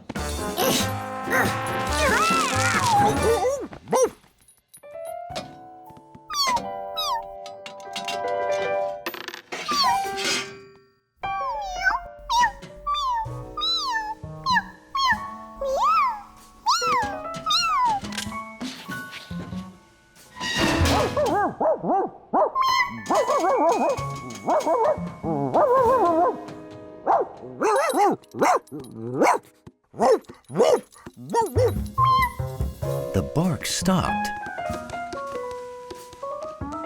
But Lucky was sure Hundley was in here somewhere.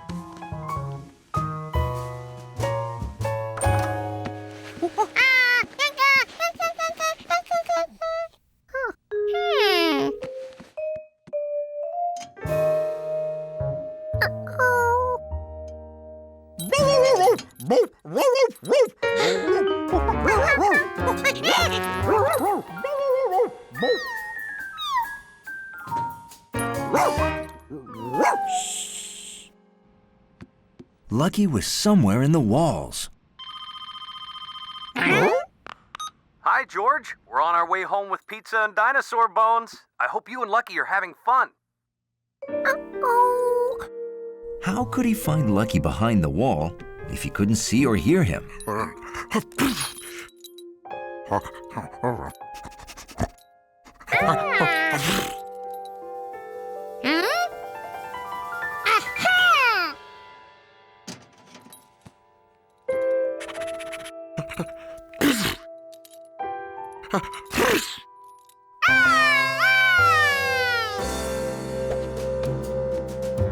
At that moment, Hundley realized every undignified moment of his life involved George.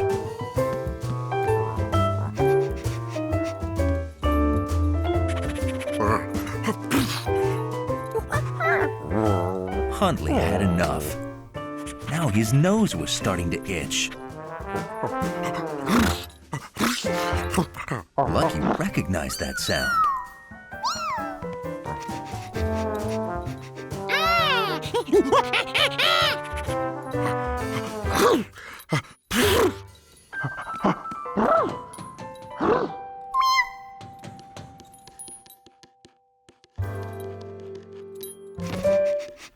George had to hope he was right. The more Hundley sneezed, the closer he was to Lucky.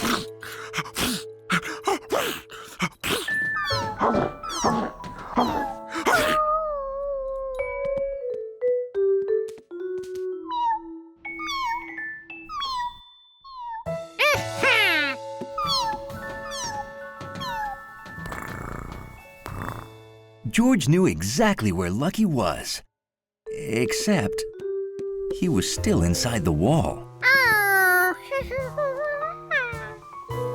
I heard Hundley sneezing through the grate downstairs. Please keep that cat away. Where is the cat?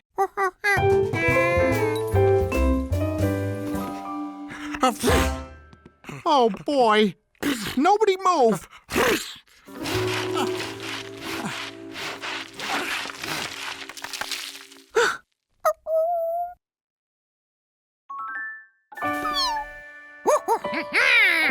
All right, little guy.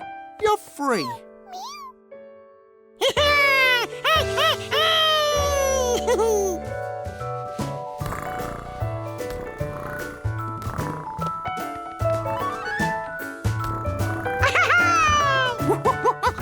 Oh, George, wait till you hear about the weird digging we did today.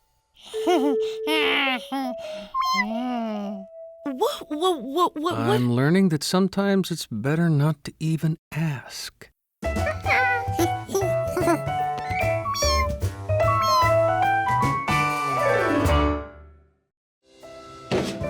It looked like every can in the city had already been emptied. Except that one.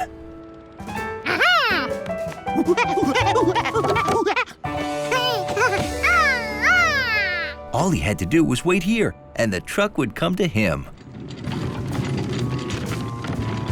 Hiya, Giorgio.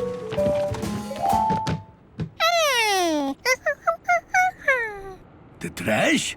It's gone. They just pick it up.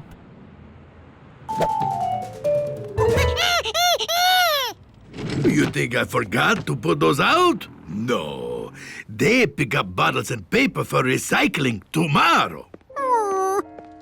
Those go to the recycling center. Trash goes straight to the landfill where they dump everything. Now he knew where to find that truck. This is my last lap, George. You better head home now.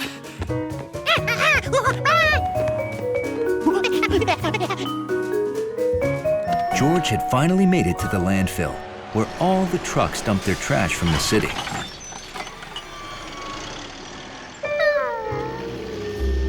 Finding one yellow hat in all this trash was going to be impossible. Without my yellow hat, I'm not me! But George didn't know the meaning of the word impossible.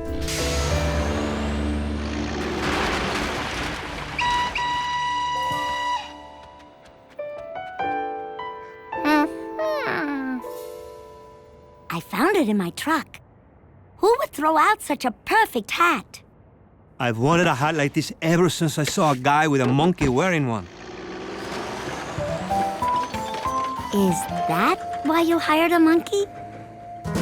Huh?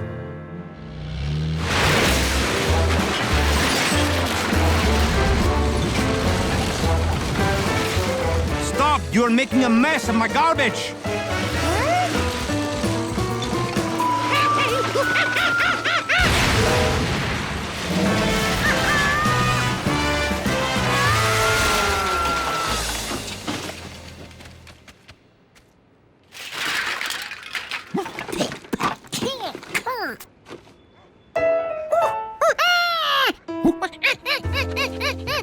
I think he's looking for the hat.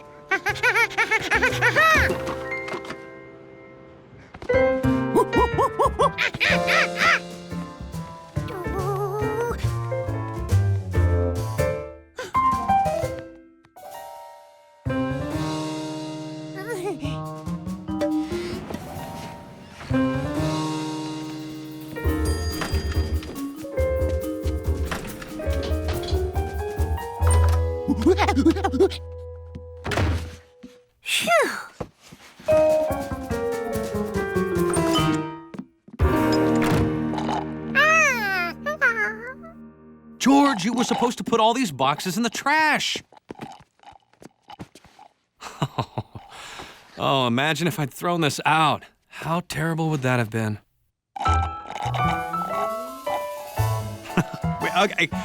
Okay, I want to go back. How's this? No, this. George, cut that out! George did his part to help the man give his best smile. Oh, man. George thought it was a great picture.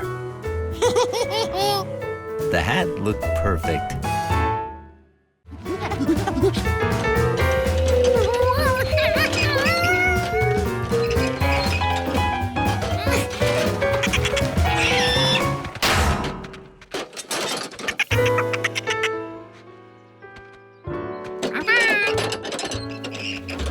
What George really needed for his test was a smooth, flat surface.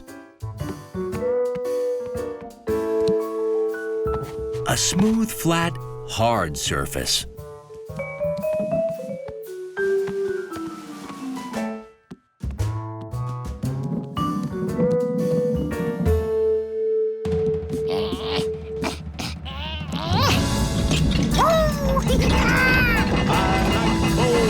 I like bowling. How about you? Huh. Sounds like we're in for a thunderstorm.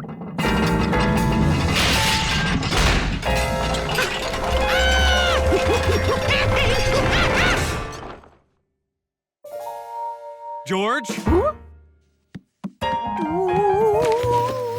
George, what was that loud noise? Oh, George, no. I heard that all the way upstairs. It's okay. I don't want to scuff them before the tournament. Ooh, it's time. We've got to hurry or I'll be late.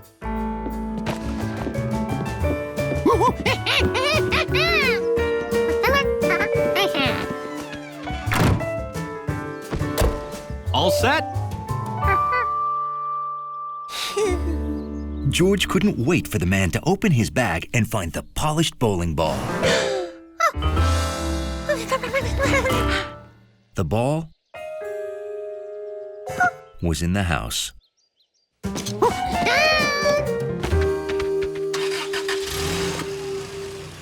Okay. Bowl more lanes, here we come.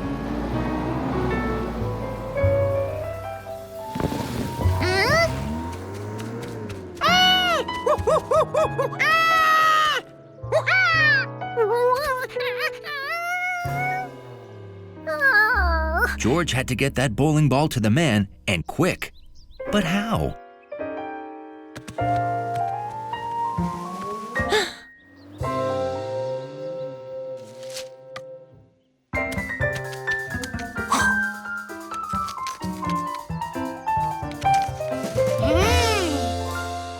And then George saw it.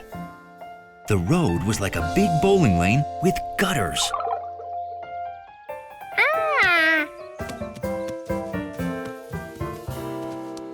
The bowling ball was good at rolling downhill. And if there was one thing George was good at, it was rolling gutter balls.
Boy, he is off to a red-hot start today.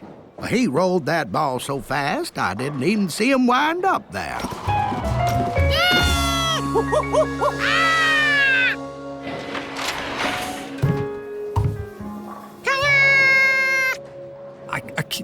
Do you know what just happened? And that's how George bowled a gutter ball that was also his very first strike.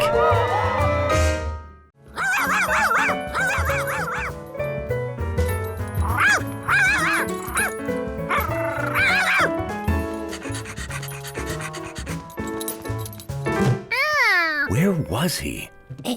These things didn't feel familiar.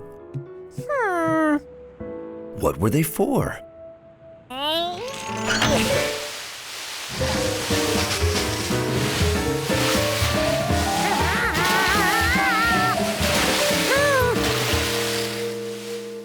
What's that sound? Sounds like a hose. A hose?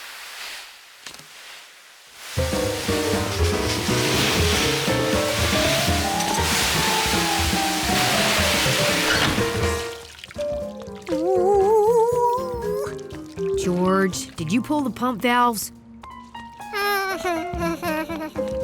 Had George lost Sharky? Nothing he touched felt furry. And he didn't hear her. Ah, but his nose knew that wet dog aroma. She was close by.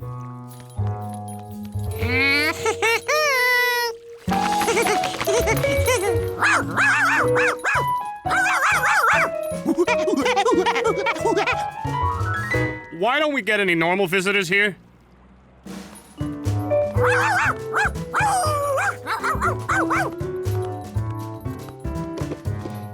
She was hiding again, but George knew how to find a silent wet dog.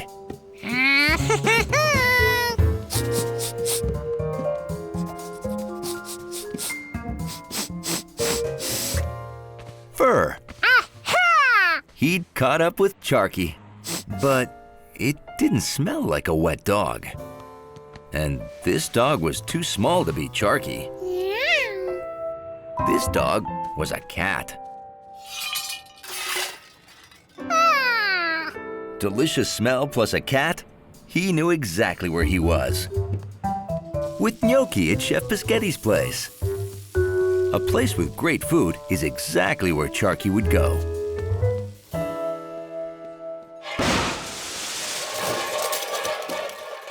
Oh no! What have you done? My pasta! You know, normally if I heard yelling followed by crashing, I'd worry it's George.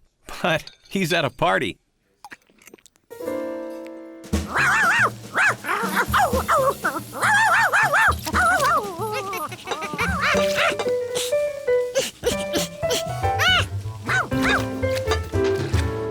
Did a black dog flip by, followed by a blindfolded monkey?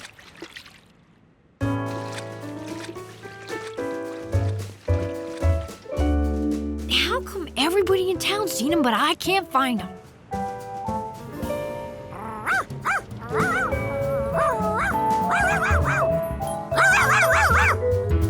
It wasn't so noisy here.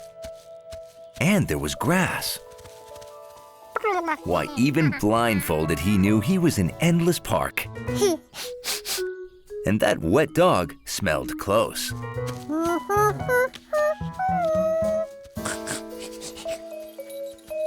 George smelled and touched and found something that felt like Sharky. When he heard her bark, he knew it was Sharky.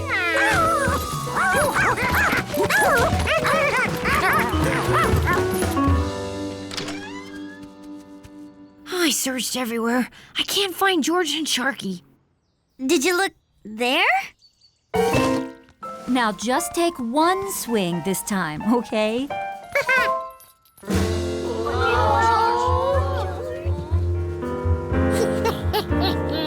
This time, George didn't just use the bat. He used sound.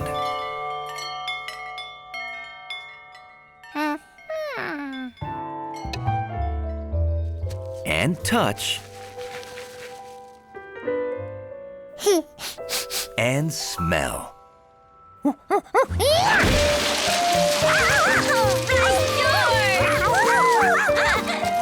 I taught him everything he knows. George had used all his senses except one to find the piñata. And that one was taste.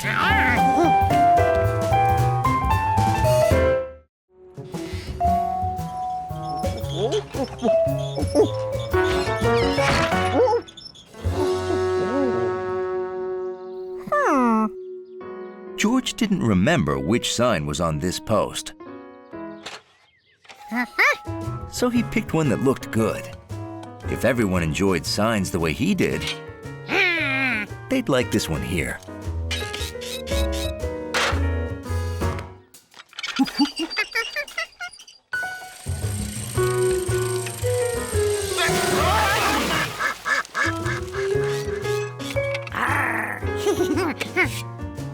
Choosing where to put the signs was as much fun as collecting them.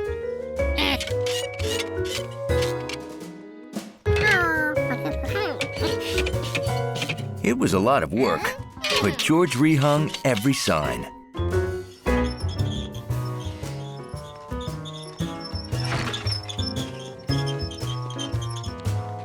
Thanks.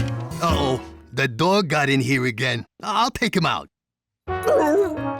What? No! Hundley belongs here. Then why do you have this no dogs allowed sign? No dogs allowed? This doesn't belong here. Does it, Hundley?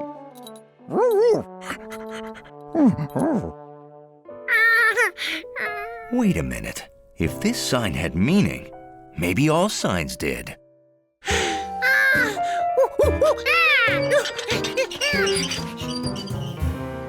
Are you sure this is right? That's what the sign says. This was not the place for canoeing.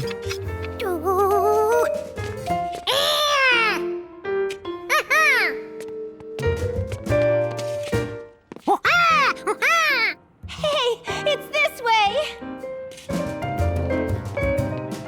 We made it! Get the oars out! I thought you brought the oars. If canoes belonged near the lake,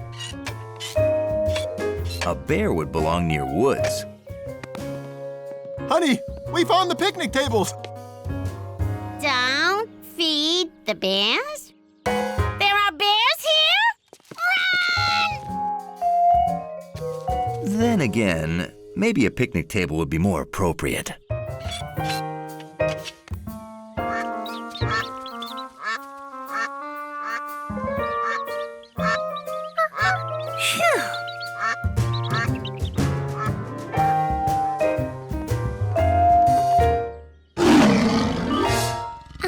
Never mind. It took some thinking, but George figured out which signs went where. But I want ice cream, please. I'm sorry, I really don't have any.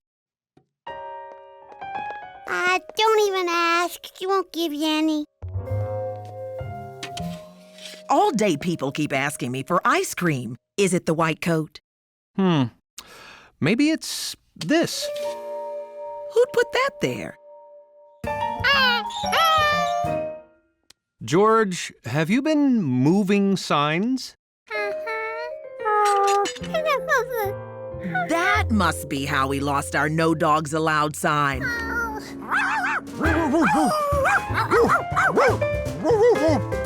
Well, the sign shop's making a new one. Want to see how they do it? We make all our signs.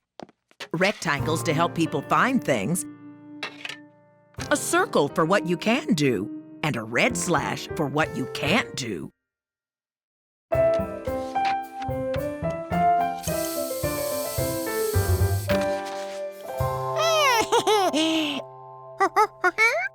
You want to make a sign? Here, I'll help you put this up. George knew just the sign he wanted to make.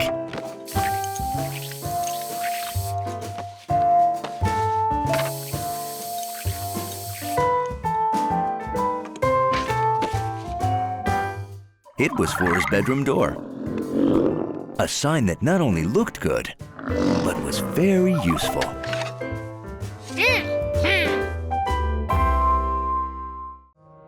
Mrs. Pischetti must not know how to count.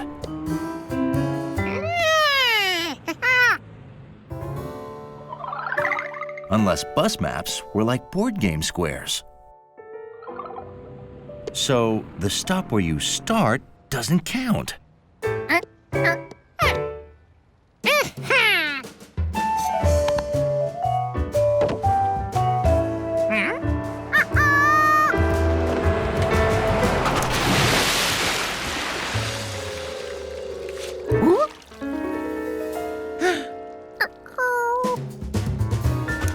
George didn't have time to wait for the next bus. Thank you, Monkey.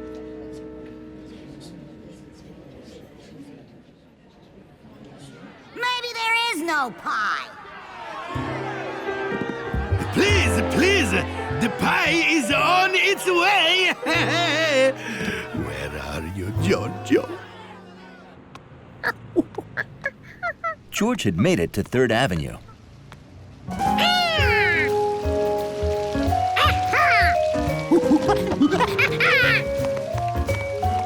Nettie said, find the fountain, then go 3 buildings to number 33.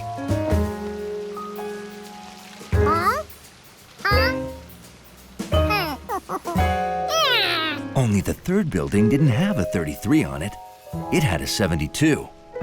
No, 325. No, 22. It's a nice 72 degrees Fahrenheit. That's 22 degrees Celsius at 3:25 p.m.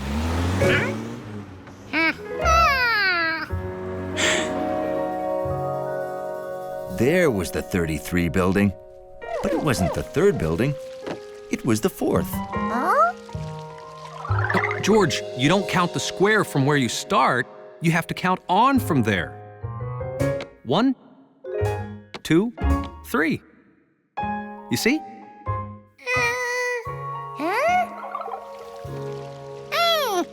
Of course.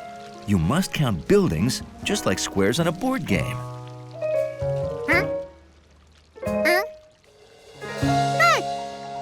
The building you were in front of didn't count.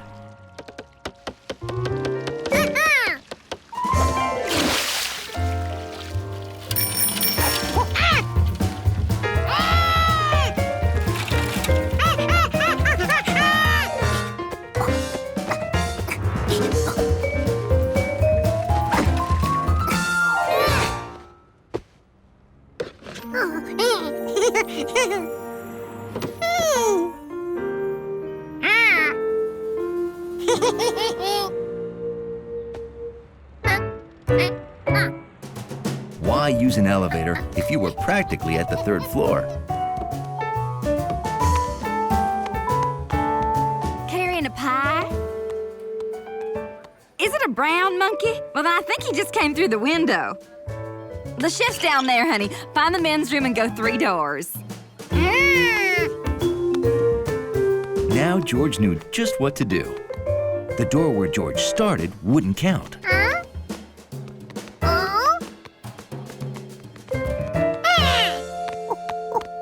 Of course, I don't think I overstate the matter when I say timing is everything. Oh, as I promised, the pie! So, this is a Pischetti pie. Light, fluffy, a confectionery delight. George hoped he'd get a slice. Delivering pie really worked up a monkey's appetite.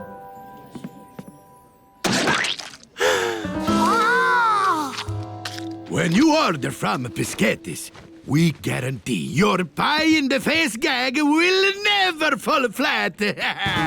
Now, how many orders do I have, huh?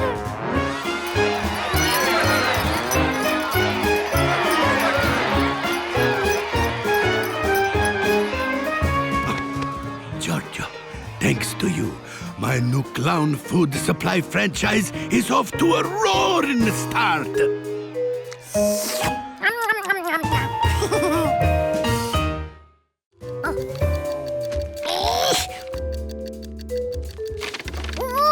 Looks like your bag monkey's not so good with lunch meat. That's baloney. He knows exactly what he's doing. This competition is so in the bag. You almost had it. Get some rest and you'll be ready for the big day tomorrow. George sure didn't feel ready. He wished there was some way to practice more before the contest.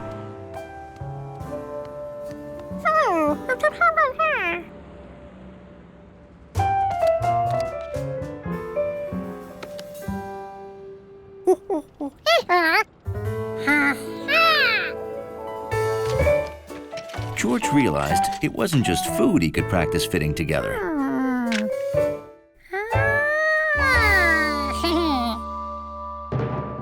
Welcome, folks, to the 14th Annual Bag Olympics. Our contestants are warming up before the 3-round bag elimination contest. Look, it's not whether you win or lose. It's how you bag the produce. Just go out there and have fun.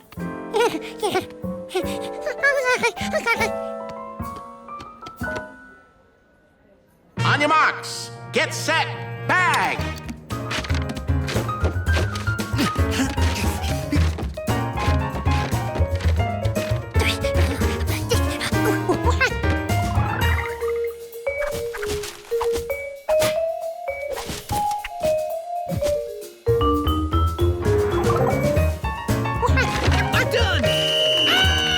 Keep your head up, George. Just do your best in the next round.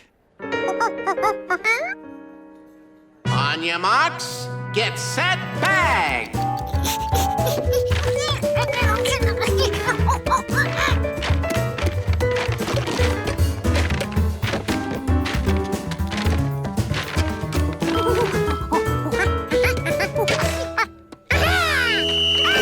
I'm done! What? All right, George! Looks like we have an egg break. That's an automatic elimination. George is doing great. All of our hard work must have paid off. The monkey's gotten good. But don't worry, I'll win this! Alrighty then, it's come down to these two. Representing Largemont, the fastest bag of the side of Endless Park, the angsty teen from Avenue 14, Rodney! And representing City Grocery, the monkey with moxie, the battling beggar from In Avenue, George!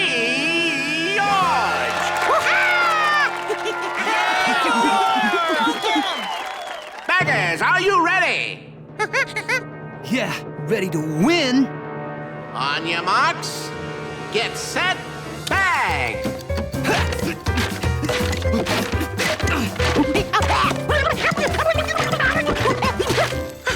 Oh no, a canned ham, the beast of all processed meats.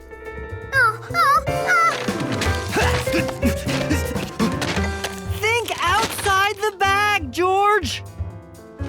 Yeah.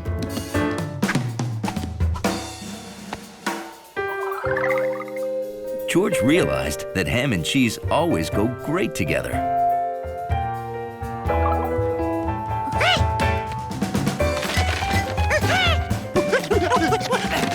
Yes! Done! Me! It's all me! And the winner is...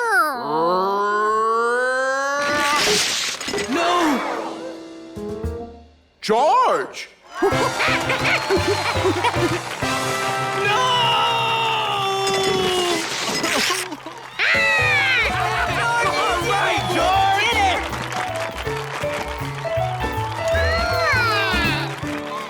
Great job, George. But how did you get so good?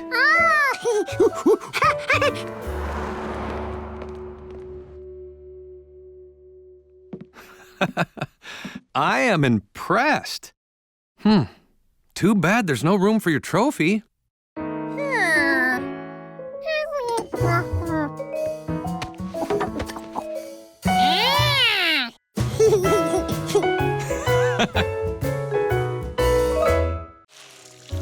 Okay, we're all planted.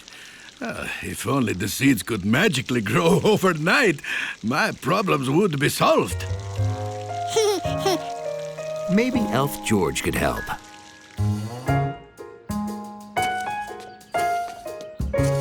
He needed to count how many carrot seeds were planted. And then he had to get the same amount of carrots from his refrigerator.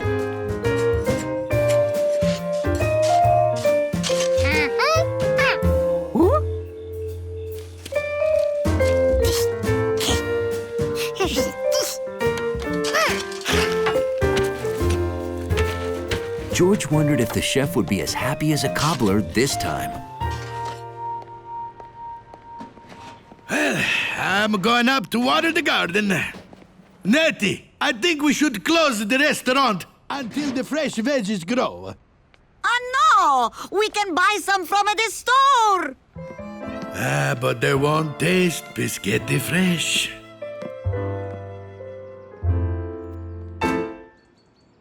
Oh, look at this! Natty, gnocchi, look! It's a miracle of carrots! It's impossible, Chef. Carrots can't grow from seeds overnight. I told you. But they did, and I need to know how it happened so I can make it happen again. So, could you study my dirt? I'll give you free pizza. Okay, I'll run tests. Can I keep the carrot? No, sorry. I'm making soup.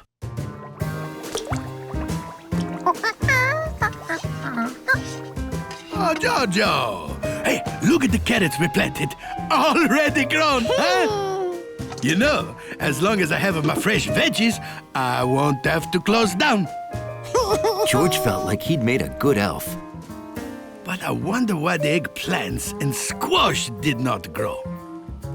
Oh, he'd forgotten the eggplants and squash. Later, I'm going to plant those. If it works again, tomorrow we'll have peas and arugula. Eggplant? Squash? But where were peas and arugula? How could George be an elf without fresh vegetables?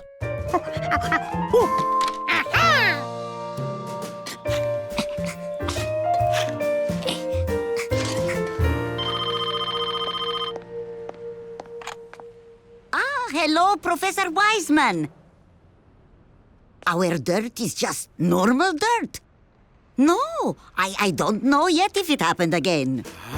And Nettie, it's happened again. We got eggplant. We got the squash. Come and see. Squash? Eggplant? I'm coming right over. Don't make soup. Einstein, pizza. Meet me at Pischetti's, Stat. Are you buying? We're not eating. We're being scientists. George, did you, do something which I don't know what it would possibly be with all of our vegetables? You're feeding a vegetarian cobbler?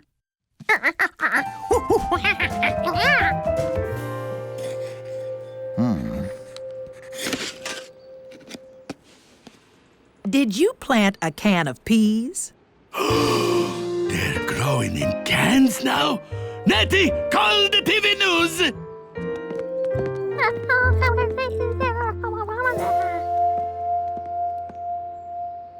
Oh, boy. Oh, hi, everybody. This would be mine. You see, George, wanted to be your elf. Oh, you did this so my garden would grow fast? Oh, Nettie, our garden is not magic. But your cooking still is. Well, you got me there. That's right, I'm great.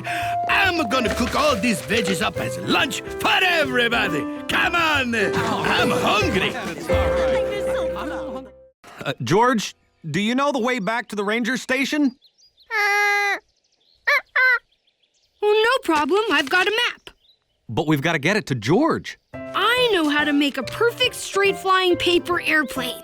Here it comes.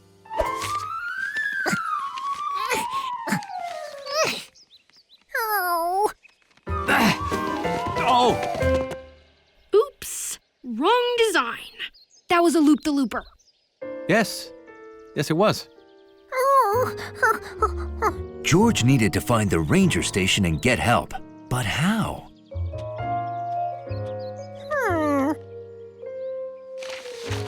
These were all the places they'd passed.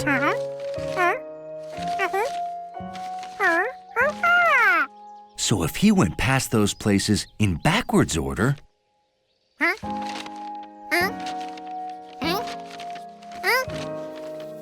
they'd lead him to the ranger station.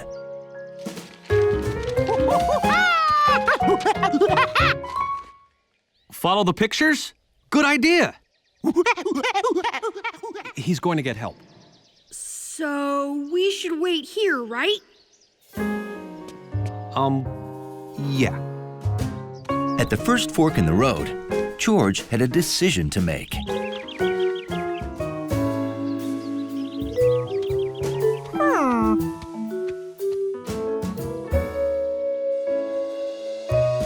That was the same craggy tree.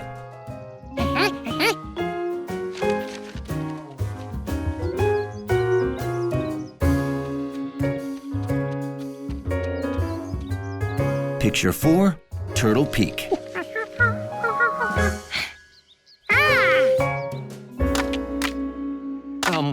Bill? This is how you start a fire. Bill, we don't need a fire! Did you know many parts of a tree are edible? At the next trail crossing, George had a problem. How could he find the beaver lodge if he couldn't see it?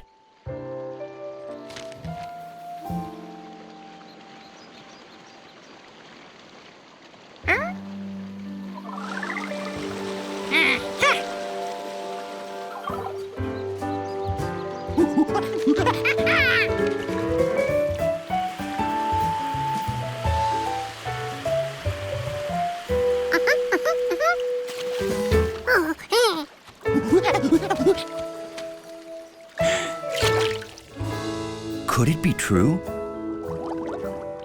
Beavers really did enter their homes underwater.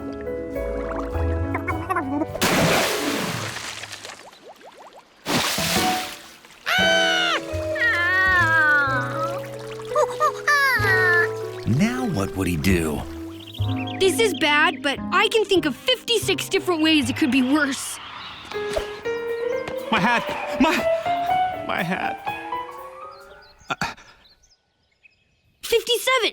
Want me to list them all? 1. It could be raining. Oh. At the next trail crossing, George had to pick a direction. But all the trails looked alike.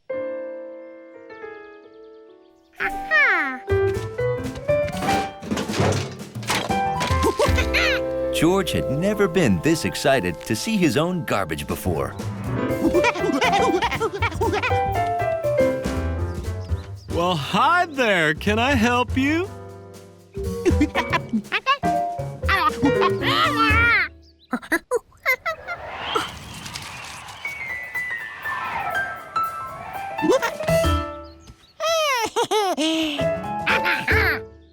Oh, I gotcha. I'll go get my rescue gear.